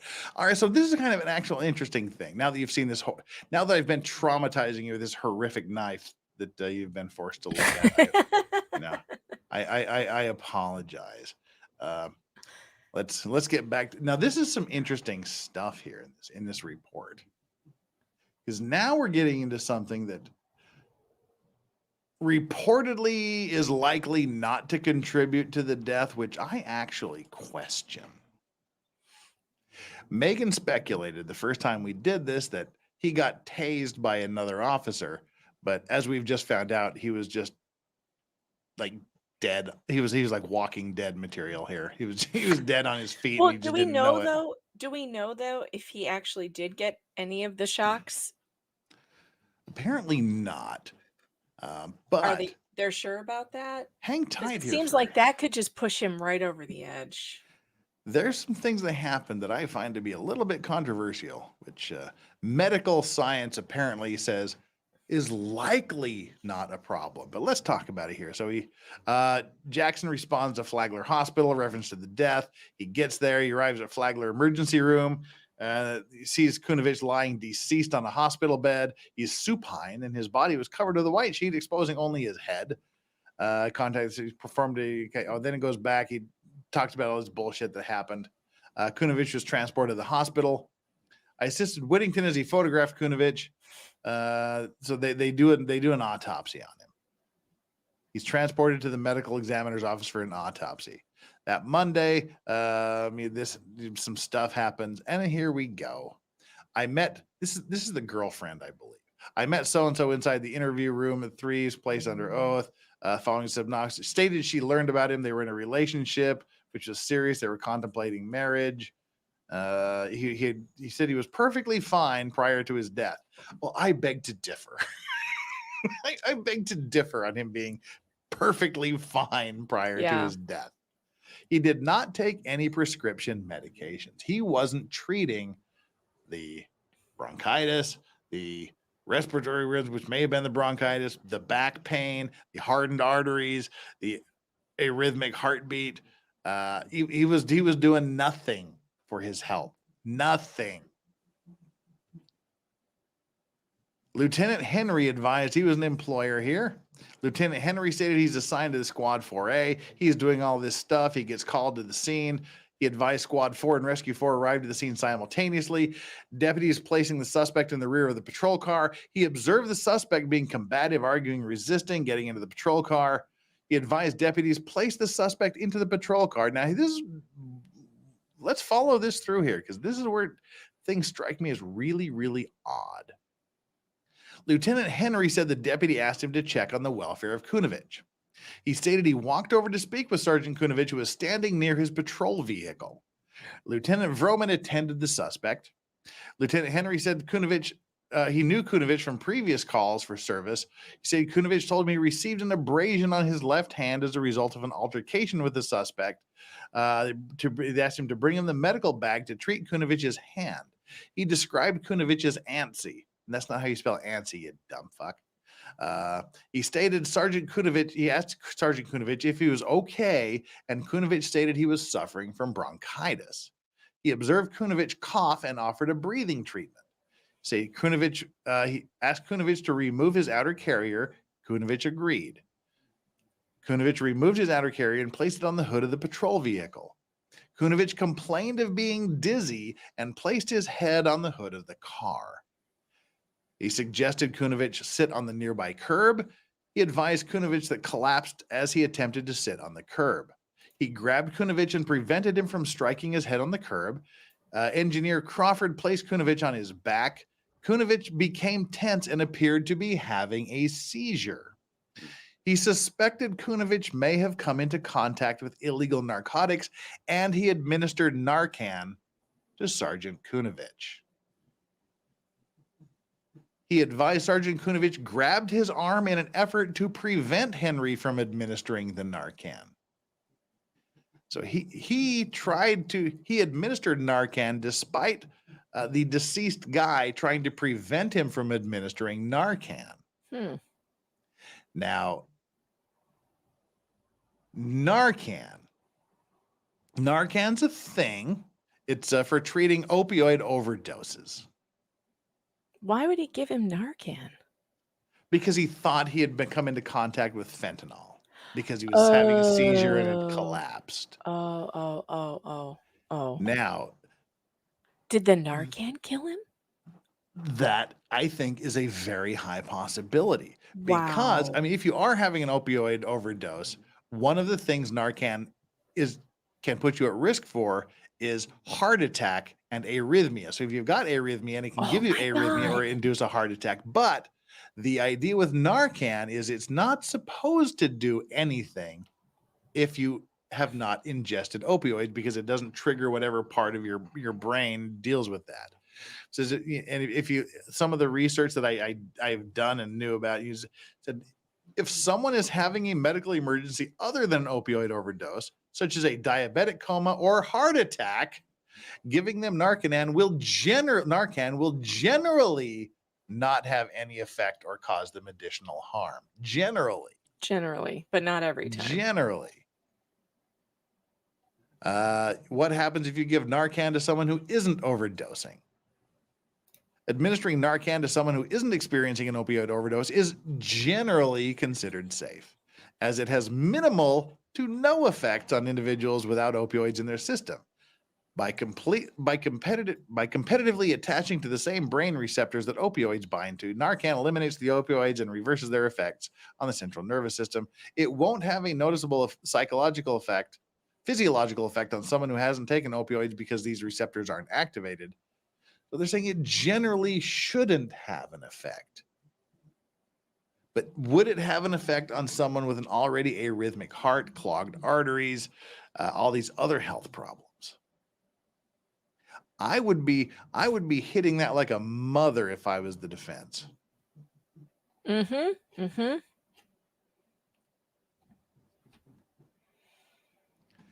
Yeah, Lindsay Hendricks says, I don't think Narcan can kill you. That's not really any downside to trying it on someone if you suspect opioid overdose.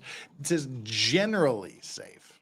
Generally, and shouldn't have side effects. Doesn't say it doesn't. And this guy had a lot of complicating factors going on. Just a lot. There's so much reasonable doubt here. You could drive a truck And through it. while they were administering Narcan to him, he was physically trying to prevent him from being injected with Narcan with the last strength he possessed. Mm-hmm. And so there's a lot more. There's 3 or 4 other mentions of the Narcan, and this goes on for another 20 pages. And it's more of the same. And I think The we've most covered enough interesting of this. thing, though, is the manner of death. Mm-hmm. It's not homicide. So how do you charge someone with manslaughter when the cause of death is not homicide? Well, that's what they're saying. This is crazy. He knew or should have known that by resisting, he would have caused this officer to die. That's ridiculous. That's ridiculous. That's an absurd argument. And I mean, it's you can read through this. It's available online, but there's just all kinds of stuff. Like, I mean, in here that I observed Sergeant Kunovich on the bed in room 12. I photographed him. I observed injuries on his head, right eye, right wrist, left hand, right knee, left leg. So these are all the injuries he had on his body, apparently.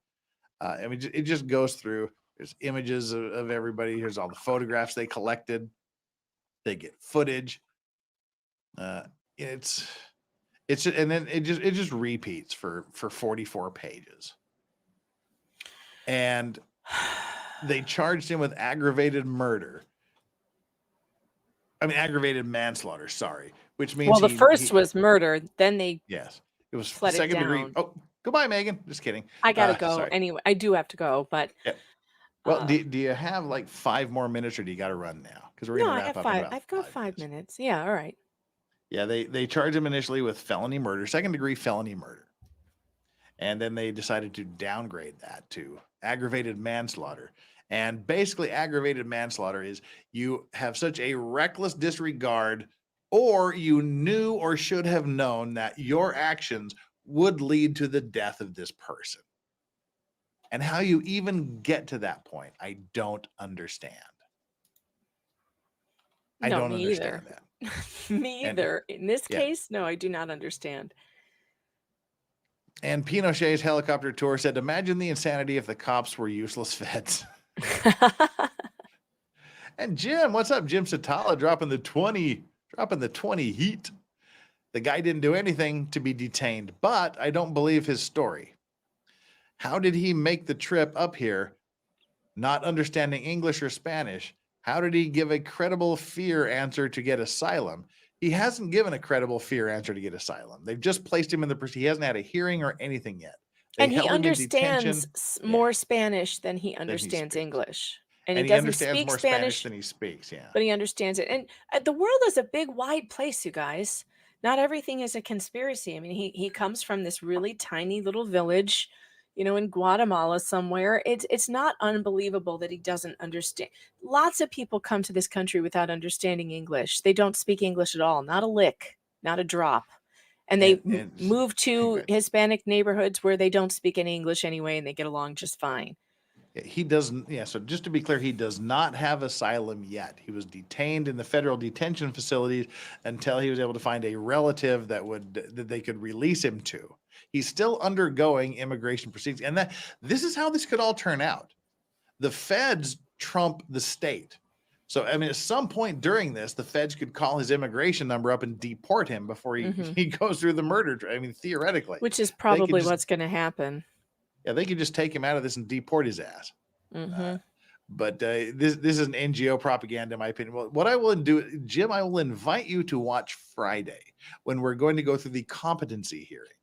And the last thing I want to do today is give you a preview of the competency hearing by reading a news report about the competency hearing and things surrounding. Then we'll watch the actual thing on Friday. It's about 2 hours and 48 minutes. And unfortunately, we can't watch it at high speed because everybody has really thick accents. You can't understand them when they're going fast. Right. This is what I wanted to go through here. Present screen. There's a judge. All right. let's delete everything here, change that out, move this on over, and biggin it, biggin, so we can read it. And right, this is the young boy here. Judge Mull's trial competency of migrant facing manslaughter charge in sudden death of deputy after arrest. St. Augustine declaring it a complex situation. Circuit Court Judge R. Lee Smith, at the end of a 3-hour hearing today, said he needed time to think before issuing a decision on whether Virilio Aguilar-Mendez, the 18-year-old migrant controversially charged with manslaughter in the death of St. Johns County deputy last May, is competent to stand trial. A bond hearing that was scheduled for today was deferred until the decision on competency is issued. That's supposed to happen on Friday so the decision could come down while we're watching the competency hearing on bond. Mendez. I like how they describe him, a diminutive Mayan. A diminutive Mayan from Guatemala who entered the courtroom as if in a daze and looked barely more than catatonic for the entirety of the hearing, finds himself at the center of one of the higher profile cases in the 7th Judicial Circuit. Less than 2 years after he was arrested at the U.S.-Mexico border and released to a family member as a 17-year-old to await a court date on his immigration status. He found work on a farm near St. Augustine. The evening of May 20th, St. Johns County Sheriff Michael Kunovich had approached Mendez we've already done this weekend. With his gestures, he made it understood he was staying in the motel. We can fast forward through all this. He collapsed and died. And there's the body cam footage again. Initially charged with resisting arrest, Mendez was then charged with aggravated manslaughter of a law enforcement officer, a first-degree felony punishable by up to 30 years in prison. He's been held in the Volusia Branch Jail on no bond since his arrest. There were 9 law enforcement officers in the courtroom in different capacities this morning, including St. Johns County Sheriff Robert Hardwick, whose presence was a signal of the importance of his department is placing on the case. Mendez, manacled hands and feet, sat back between his 2 attorneys, Assistant Public Defender Rosemary Peoples and Craig Attic. Remarkably immobile all 3 hours, and at times seeming to nod off, he was entirely unreactive no matter what was being said about him, as he appeared to be listening to the proceedings through an interpreter translating through a headset. He never interacted with his attorneys or so much as glanced in any direction but directly ahead of him or at his clasped hands. The defense filed a motion arguing that he is not competent to proceed. Mendez was evaluated by 2 psychologists for the defense, Dr. Yenis Castillo, a forensic and clinical psychologist, and Dr. Yolanda Leon, a neuropsychologist. He was evaluated by Dr. Roger Davis, representing the prosecution. Unsurprisingly, the defense's psychologist found him incompetent to proceed. The prosecution found him competent, leaving it to the judge to arbitrate based on what he read in the reports and the paradox he witnessed in court, a mountain of accounts and analysis he heard surrounding the dearth of factual information available about Mendez. Assistant State Attorney Mark Johnson, who is prosecuting the case, repeatedly reminded the attorneys and the court that even if Mendez were found incompetent to proceed, his next stop would not be treatment, but an Immigration and Customs Enforcement detention cell.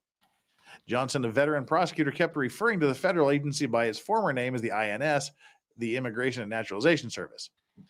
The various testimonies, which also included that of Mari Blanco, Assistant Executive Director of the nonprofit Guatemalan Mayan Center in Fort Worth, provided the most detailed public sketch to date of Mendez's biography. To the extent that it could be cobbled together and deduced from him and his family members witnesses spoke with. Like more than 1 million Guatemalans, his parents had been victims of the displacement and genocidal murders carried out by the Guatemalan army and paramilitaries in the 1980s, when over 600 villages were wiped out. He'd grown up in an unsettled community before doing what he saw others do: go north, find work, send money home.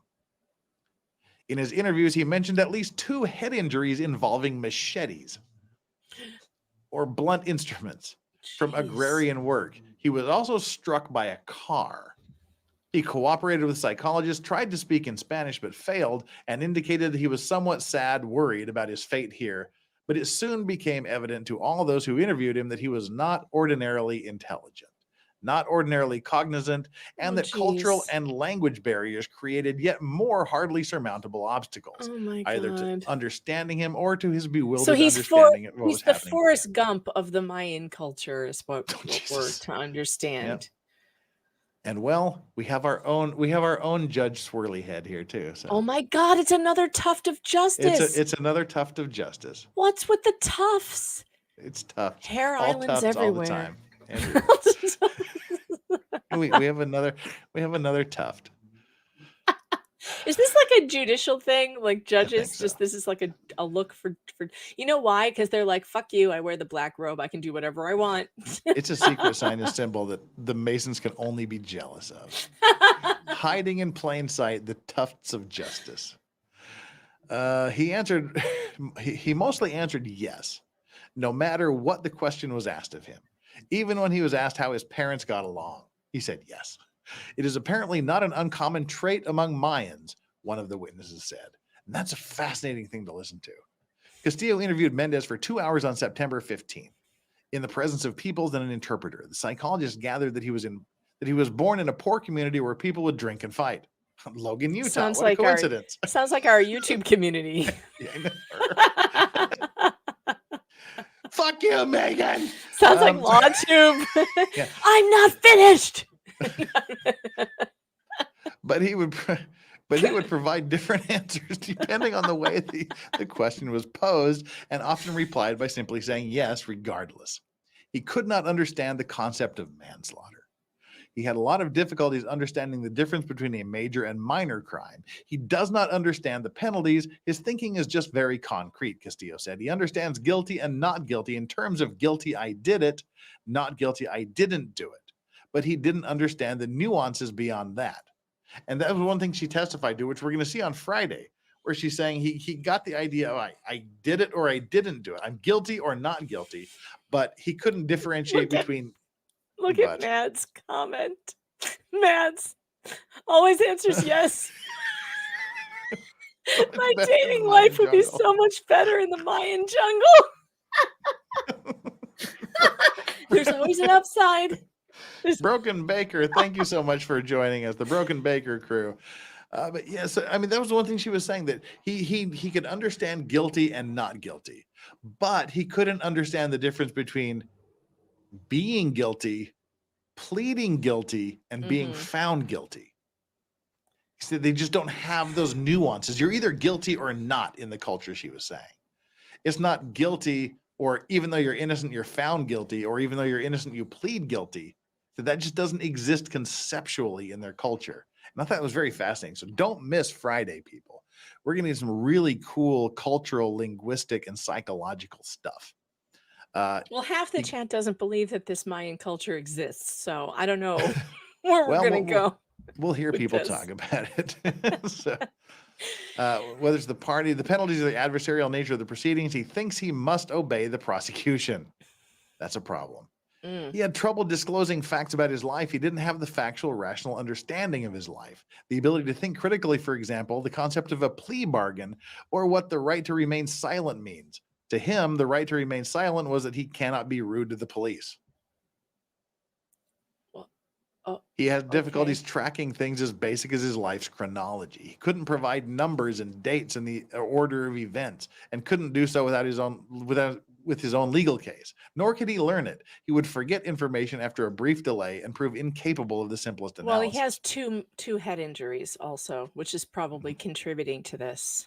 And he was hit by a car. Don't forget that. Oh my God. And I'm sure there's a bit of What a PTSD. life this kid has had. know. And he's only 18 years old.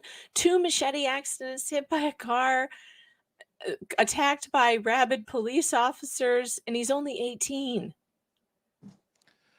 In sharp contrast with the prosecution psychologist, Castillo did not detect any malingering, making up, or exaggerating symptoms. He denied being depressed or anxious to all psychologists. He didn't want to seem unintelligent and was eager to seem as if he understood things, but the defense's psychologists suspect neurological issues based on his difficulty memorizing or retaining facts or learning what he's told. He's stable psychologically, but the type of competency restoration services he requires may be better provided in a forensic hospital, Castillo said, a response that was never made much clearer beyond resources that could provide him, quote, restoration on an outpatient basis. It would include medication and education. Is he restorable? People's asked. Restorable is the term generally applied to a person found incompetent to stand trial, but not beyond being restored to competency. That's questionable. I wouldn't say he's not restorable because we haven't tried, but is questionable because he hasn't shown any capabilities of learning, Castillo said. There is something wrong with his brain function, Yolanda Leon said. The second defense psychologist said, it's very difficult to know what he understands and what he doesn't. He has little ability to sequence his thoughts. He can't do a cost-benefit analysis. I think he has some sort of brain damage. Though that was clear speculation, she recommended an MRI of his brain and EEG because there's a question as to whether he may have had seizures in the past. Summing up, Leon described Mendez as having an intellectual neurological disability, possibly resulting from past traumas. She was rather categorical given the haze of evidence that she had just presented. He does not meet the statutory criteria to be competent, and he definitely did not understand any of the Miranda interview. Mm-hmm. Assistant State Attorney looking that way. You're a mean one. Good God. He's working on his own. He's working on his own Assistant tuft. State Attorney. Seriously. He's clearly on the road to be a judge because he's working on the tuft. It's appearing. You're a mean one, Mr. State Assistant Attorney. Mark You're Johnson. a nasty one. I have to go, Jeff. I have to go. All right. Okay, get out of here. Well, we're going to wrap this up. Read the last few lines, and then we're going to wrap it up. So, Megan, thank you for being here. I hope you can join us on Friday for this hearing. It is Yeah, I hope so too. I don't know. I'm gonna. I'll get back to you on that, but I will try. All right, Megan Fox, ladies and gentlemen. MeganFox.locals.com. Megan Fox Writer on YouTube. Subscribe to her, like everything she's ever done, and make sure that you are present with her when she does all of her stuff. Anything you want to say on your way out? Nah. Take care. See you guys. That was oddly short. Thank you so much for that. Okay, we're about to wrap this up here because, God, we've been going 3.5 hours and I need to sleep. So much is lost in translation, she said. The understatement of the morning that from the very first moment of Mendez's encounter with the deputy has doomed him to his current fate. Roger Davis sounded at times equally categorical, but from the opposite direction. He found him not to be suffering from any mental illness, had no strange behavior, had no signs of psychosis, but his 2.5-hour interview with Mendez raised numerous red flags for the psychologist. Davis had to repeat a number of questions. He knew very little of what I asked him, Davis said of Mendez. He knew more before I provided him the information than after I questioned him again, he said, echoing just what the defense psychologist had said. Nothing sticks with Mendez, and he appears to unlearn things as fast as he's told them. But Davis's interpretation of those behaviors was radically different from that of the two other psychologists. Davis questioned whether he was giving his best effort and noted several instances that made him think he was not. Those statements, repeated several times in different ways, appeared to skate uncomfortably close to, if not prey on, the bigoted, inaccurate stereotype of the lazy Latin from south of the border. Though the defense raised no objection, Davis was speaking as a psychologist. Davis then spoke of the impressive way Mendez was able to navigate all the obstacles necessary to enter the United States. This is what some of you were mentioning. He was able to make it there, so how dumb could he be? I believe he's competent enough, though he performed poorly when I questioned him about the legal system. I believe that some of that was due to poor effort. Only on cross-examination by the defense did Davis concede that he never talked to Mendez about how he made it into the United States. That he never asked him whose help he got, what means he used. In other words, Davis had made an entirely speculative statement any layman could make about migrants in general, as if Mendez was as indistinguishable as any of the millions of migrants who have the border illegally. That, too, had the unsavory ring of they all look the same. But that's what the Mendez case has entailed so far. Mendez himself has been more of a palimpsest. Oh, hey, I'm 54, and I just came across a word I've never seen before in my life, on which, starting with Kunovich, assumptions and interpretations have been imprinted one after another in the continuing absence of a clear and indisputable account of Mendez's own voice. If the judge had hoped to hear that voice more clearly today, that hope was dashed, leaving it again to the attorneys and their arguments.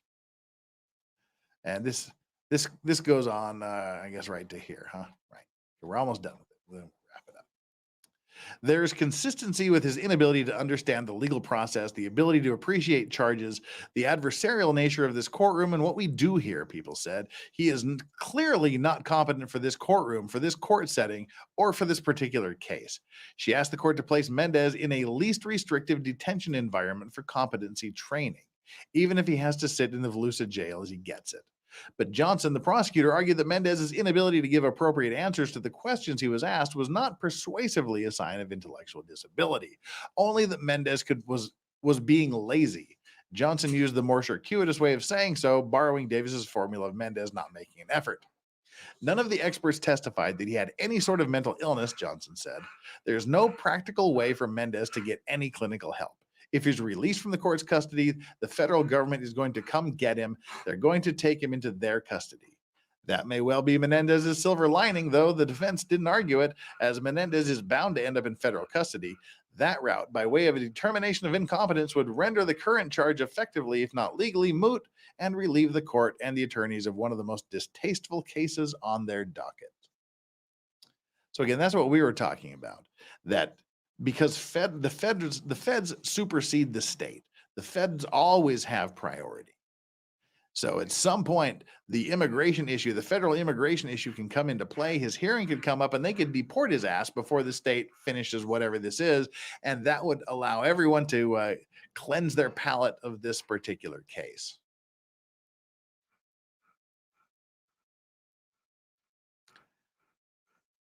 It was not a surprise that Smith, with a television news camera in the back of the room, the assembled uniformed cops, as if tactically dispersed on all sides, and the advent calendar ticking close to Christmas, opted to take his time before rendering a judgment and delay the bond hearing until then. I will think about this a little bit more.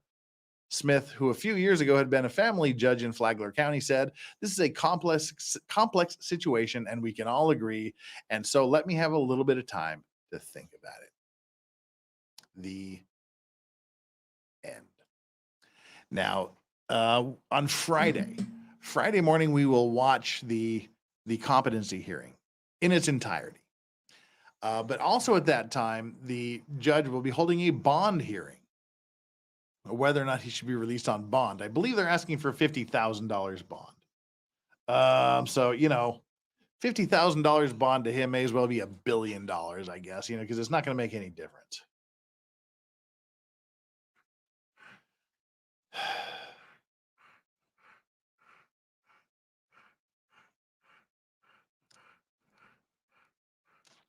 This is a remarkable case.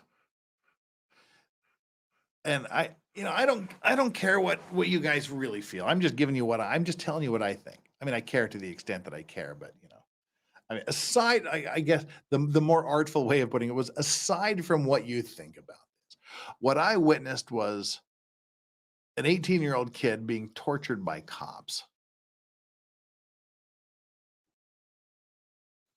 An 18-year-old kid who was completely oblivious of what was happening to him. An 18-year-old that clearly has some kind of issues going on upstairs. Neurological, probably more so than mental illness wise. He's not the sharpest blowgun in the Mayan arsenal. And I mean, it's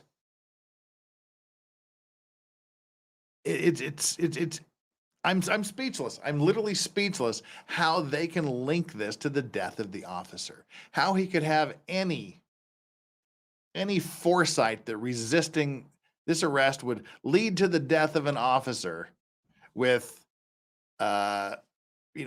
tuberculosis, not tuberculosis, bronchitis, back pains, bowel problems, high blood pressure, hardened and clogged arteries, and an irregular heartbeat. But no, this guy trying not to be tased and tortured by officers caused the death. That's absurd. It's ridiculous. And unless there is some absolute concrete evidence of that would support any finding of an aggravated murder in this case, I think it's a disgusting thing what's happening here. And I can't even imagine that this went forward. And we're going to continue to follow this. Like I said, Friday we'll be watching the competency hearing, and then if the bond hearing is streamed somewhere and I can get a hold of that, we'll watch that sometime next week. But stay tuned here to find out what's happening with this case, because this is a travesty. It's disgusting that they're going ahead with this, and I know some of you don't agree, but that's my opinion. I have no qualms with professing it loudly and boldly, and you're entitled to your opinion as well. You're just wrong. I know you're entitled to your opinion, And it's up to the court to decide how this goes. No, the dog is not doing that, but it is licking the. Why are you licking Yoda's tail? Stop licking Yoda's tail. No, that Brian, see, that is not what the dog is doing. Just licking Yoda's tail for some reason. So, all right, guys, that's all I've got here. This went for 3.5 hours. Let's see what we've got here. Oh, we got the final super chat apparently of the day has just come rolling in from Magician Sapphire. How you doing? It's been a minute or two. Glad to have you, and thank you so much for your generosity. Strawberry has marks all over her back. Is she okay? They're not marks. Just every winter she gets like eczema, which causes like little patches of hair to fall out. And you put cream on it and it grows back. It's just super dry. She has super dry skin, and it gets extra dry in the winter. So yeah, that's she looks like she was shot, but she wasn't shot. Those aren't bullet holes. They're just little tufts of hair falling out. As far as bulldogs go, these two are ridiculously healthy. Bulldogs are like some of the most horrifically genetically mutated weak animals on planet Earth. No, they're not cysts. It's just dry patches of skin where the hair fell out. Yes, there is cream for that. They get their cream.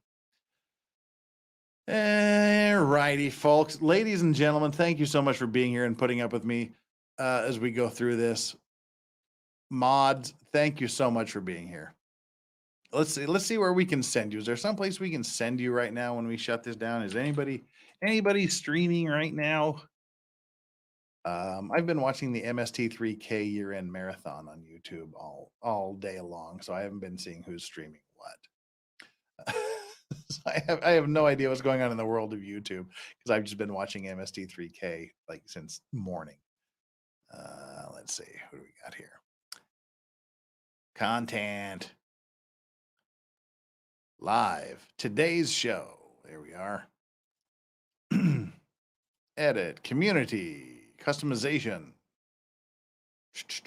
Redirect. Let's look over in the redirect palette. Okay. We have some things going on over at Law of Self-Defense. Let's go and see what's going on over there, shall we? All right, we'll send you over to Law of Self-Defense when we finish here.